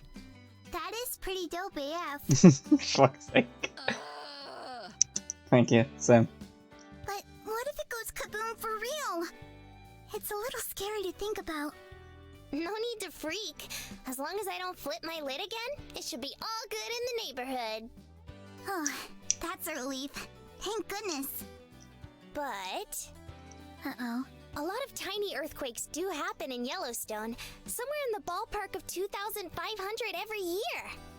Oh, that's more than I would have expected.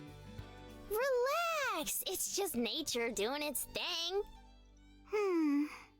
It doesn't sound so bad when you say it like that.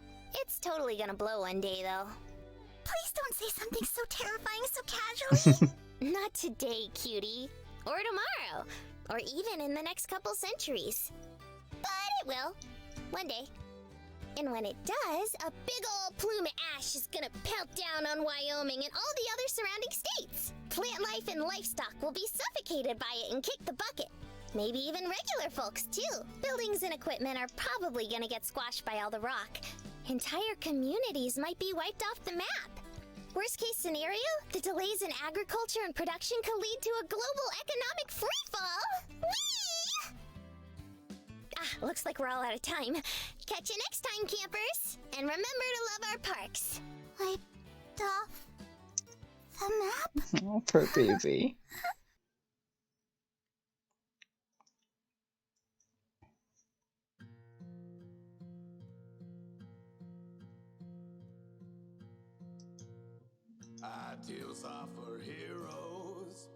We're not playing the next stream sequence.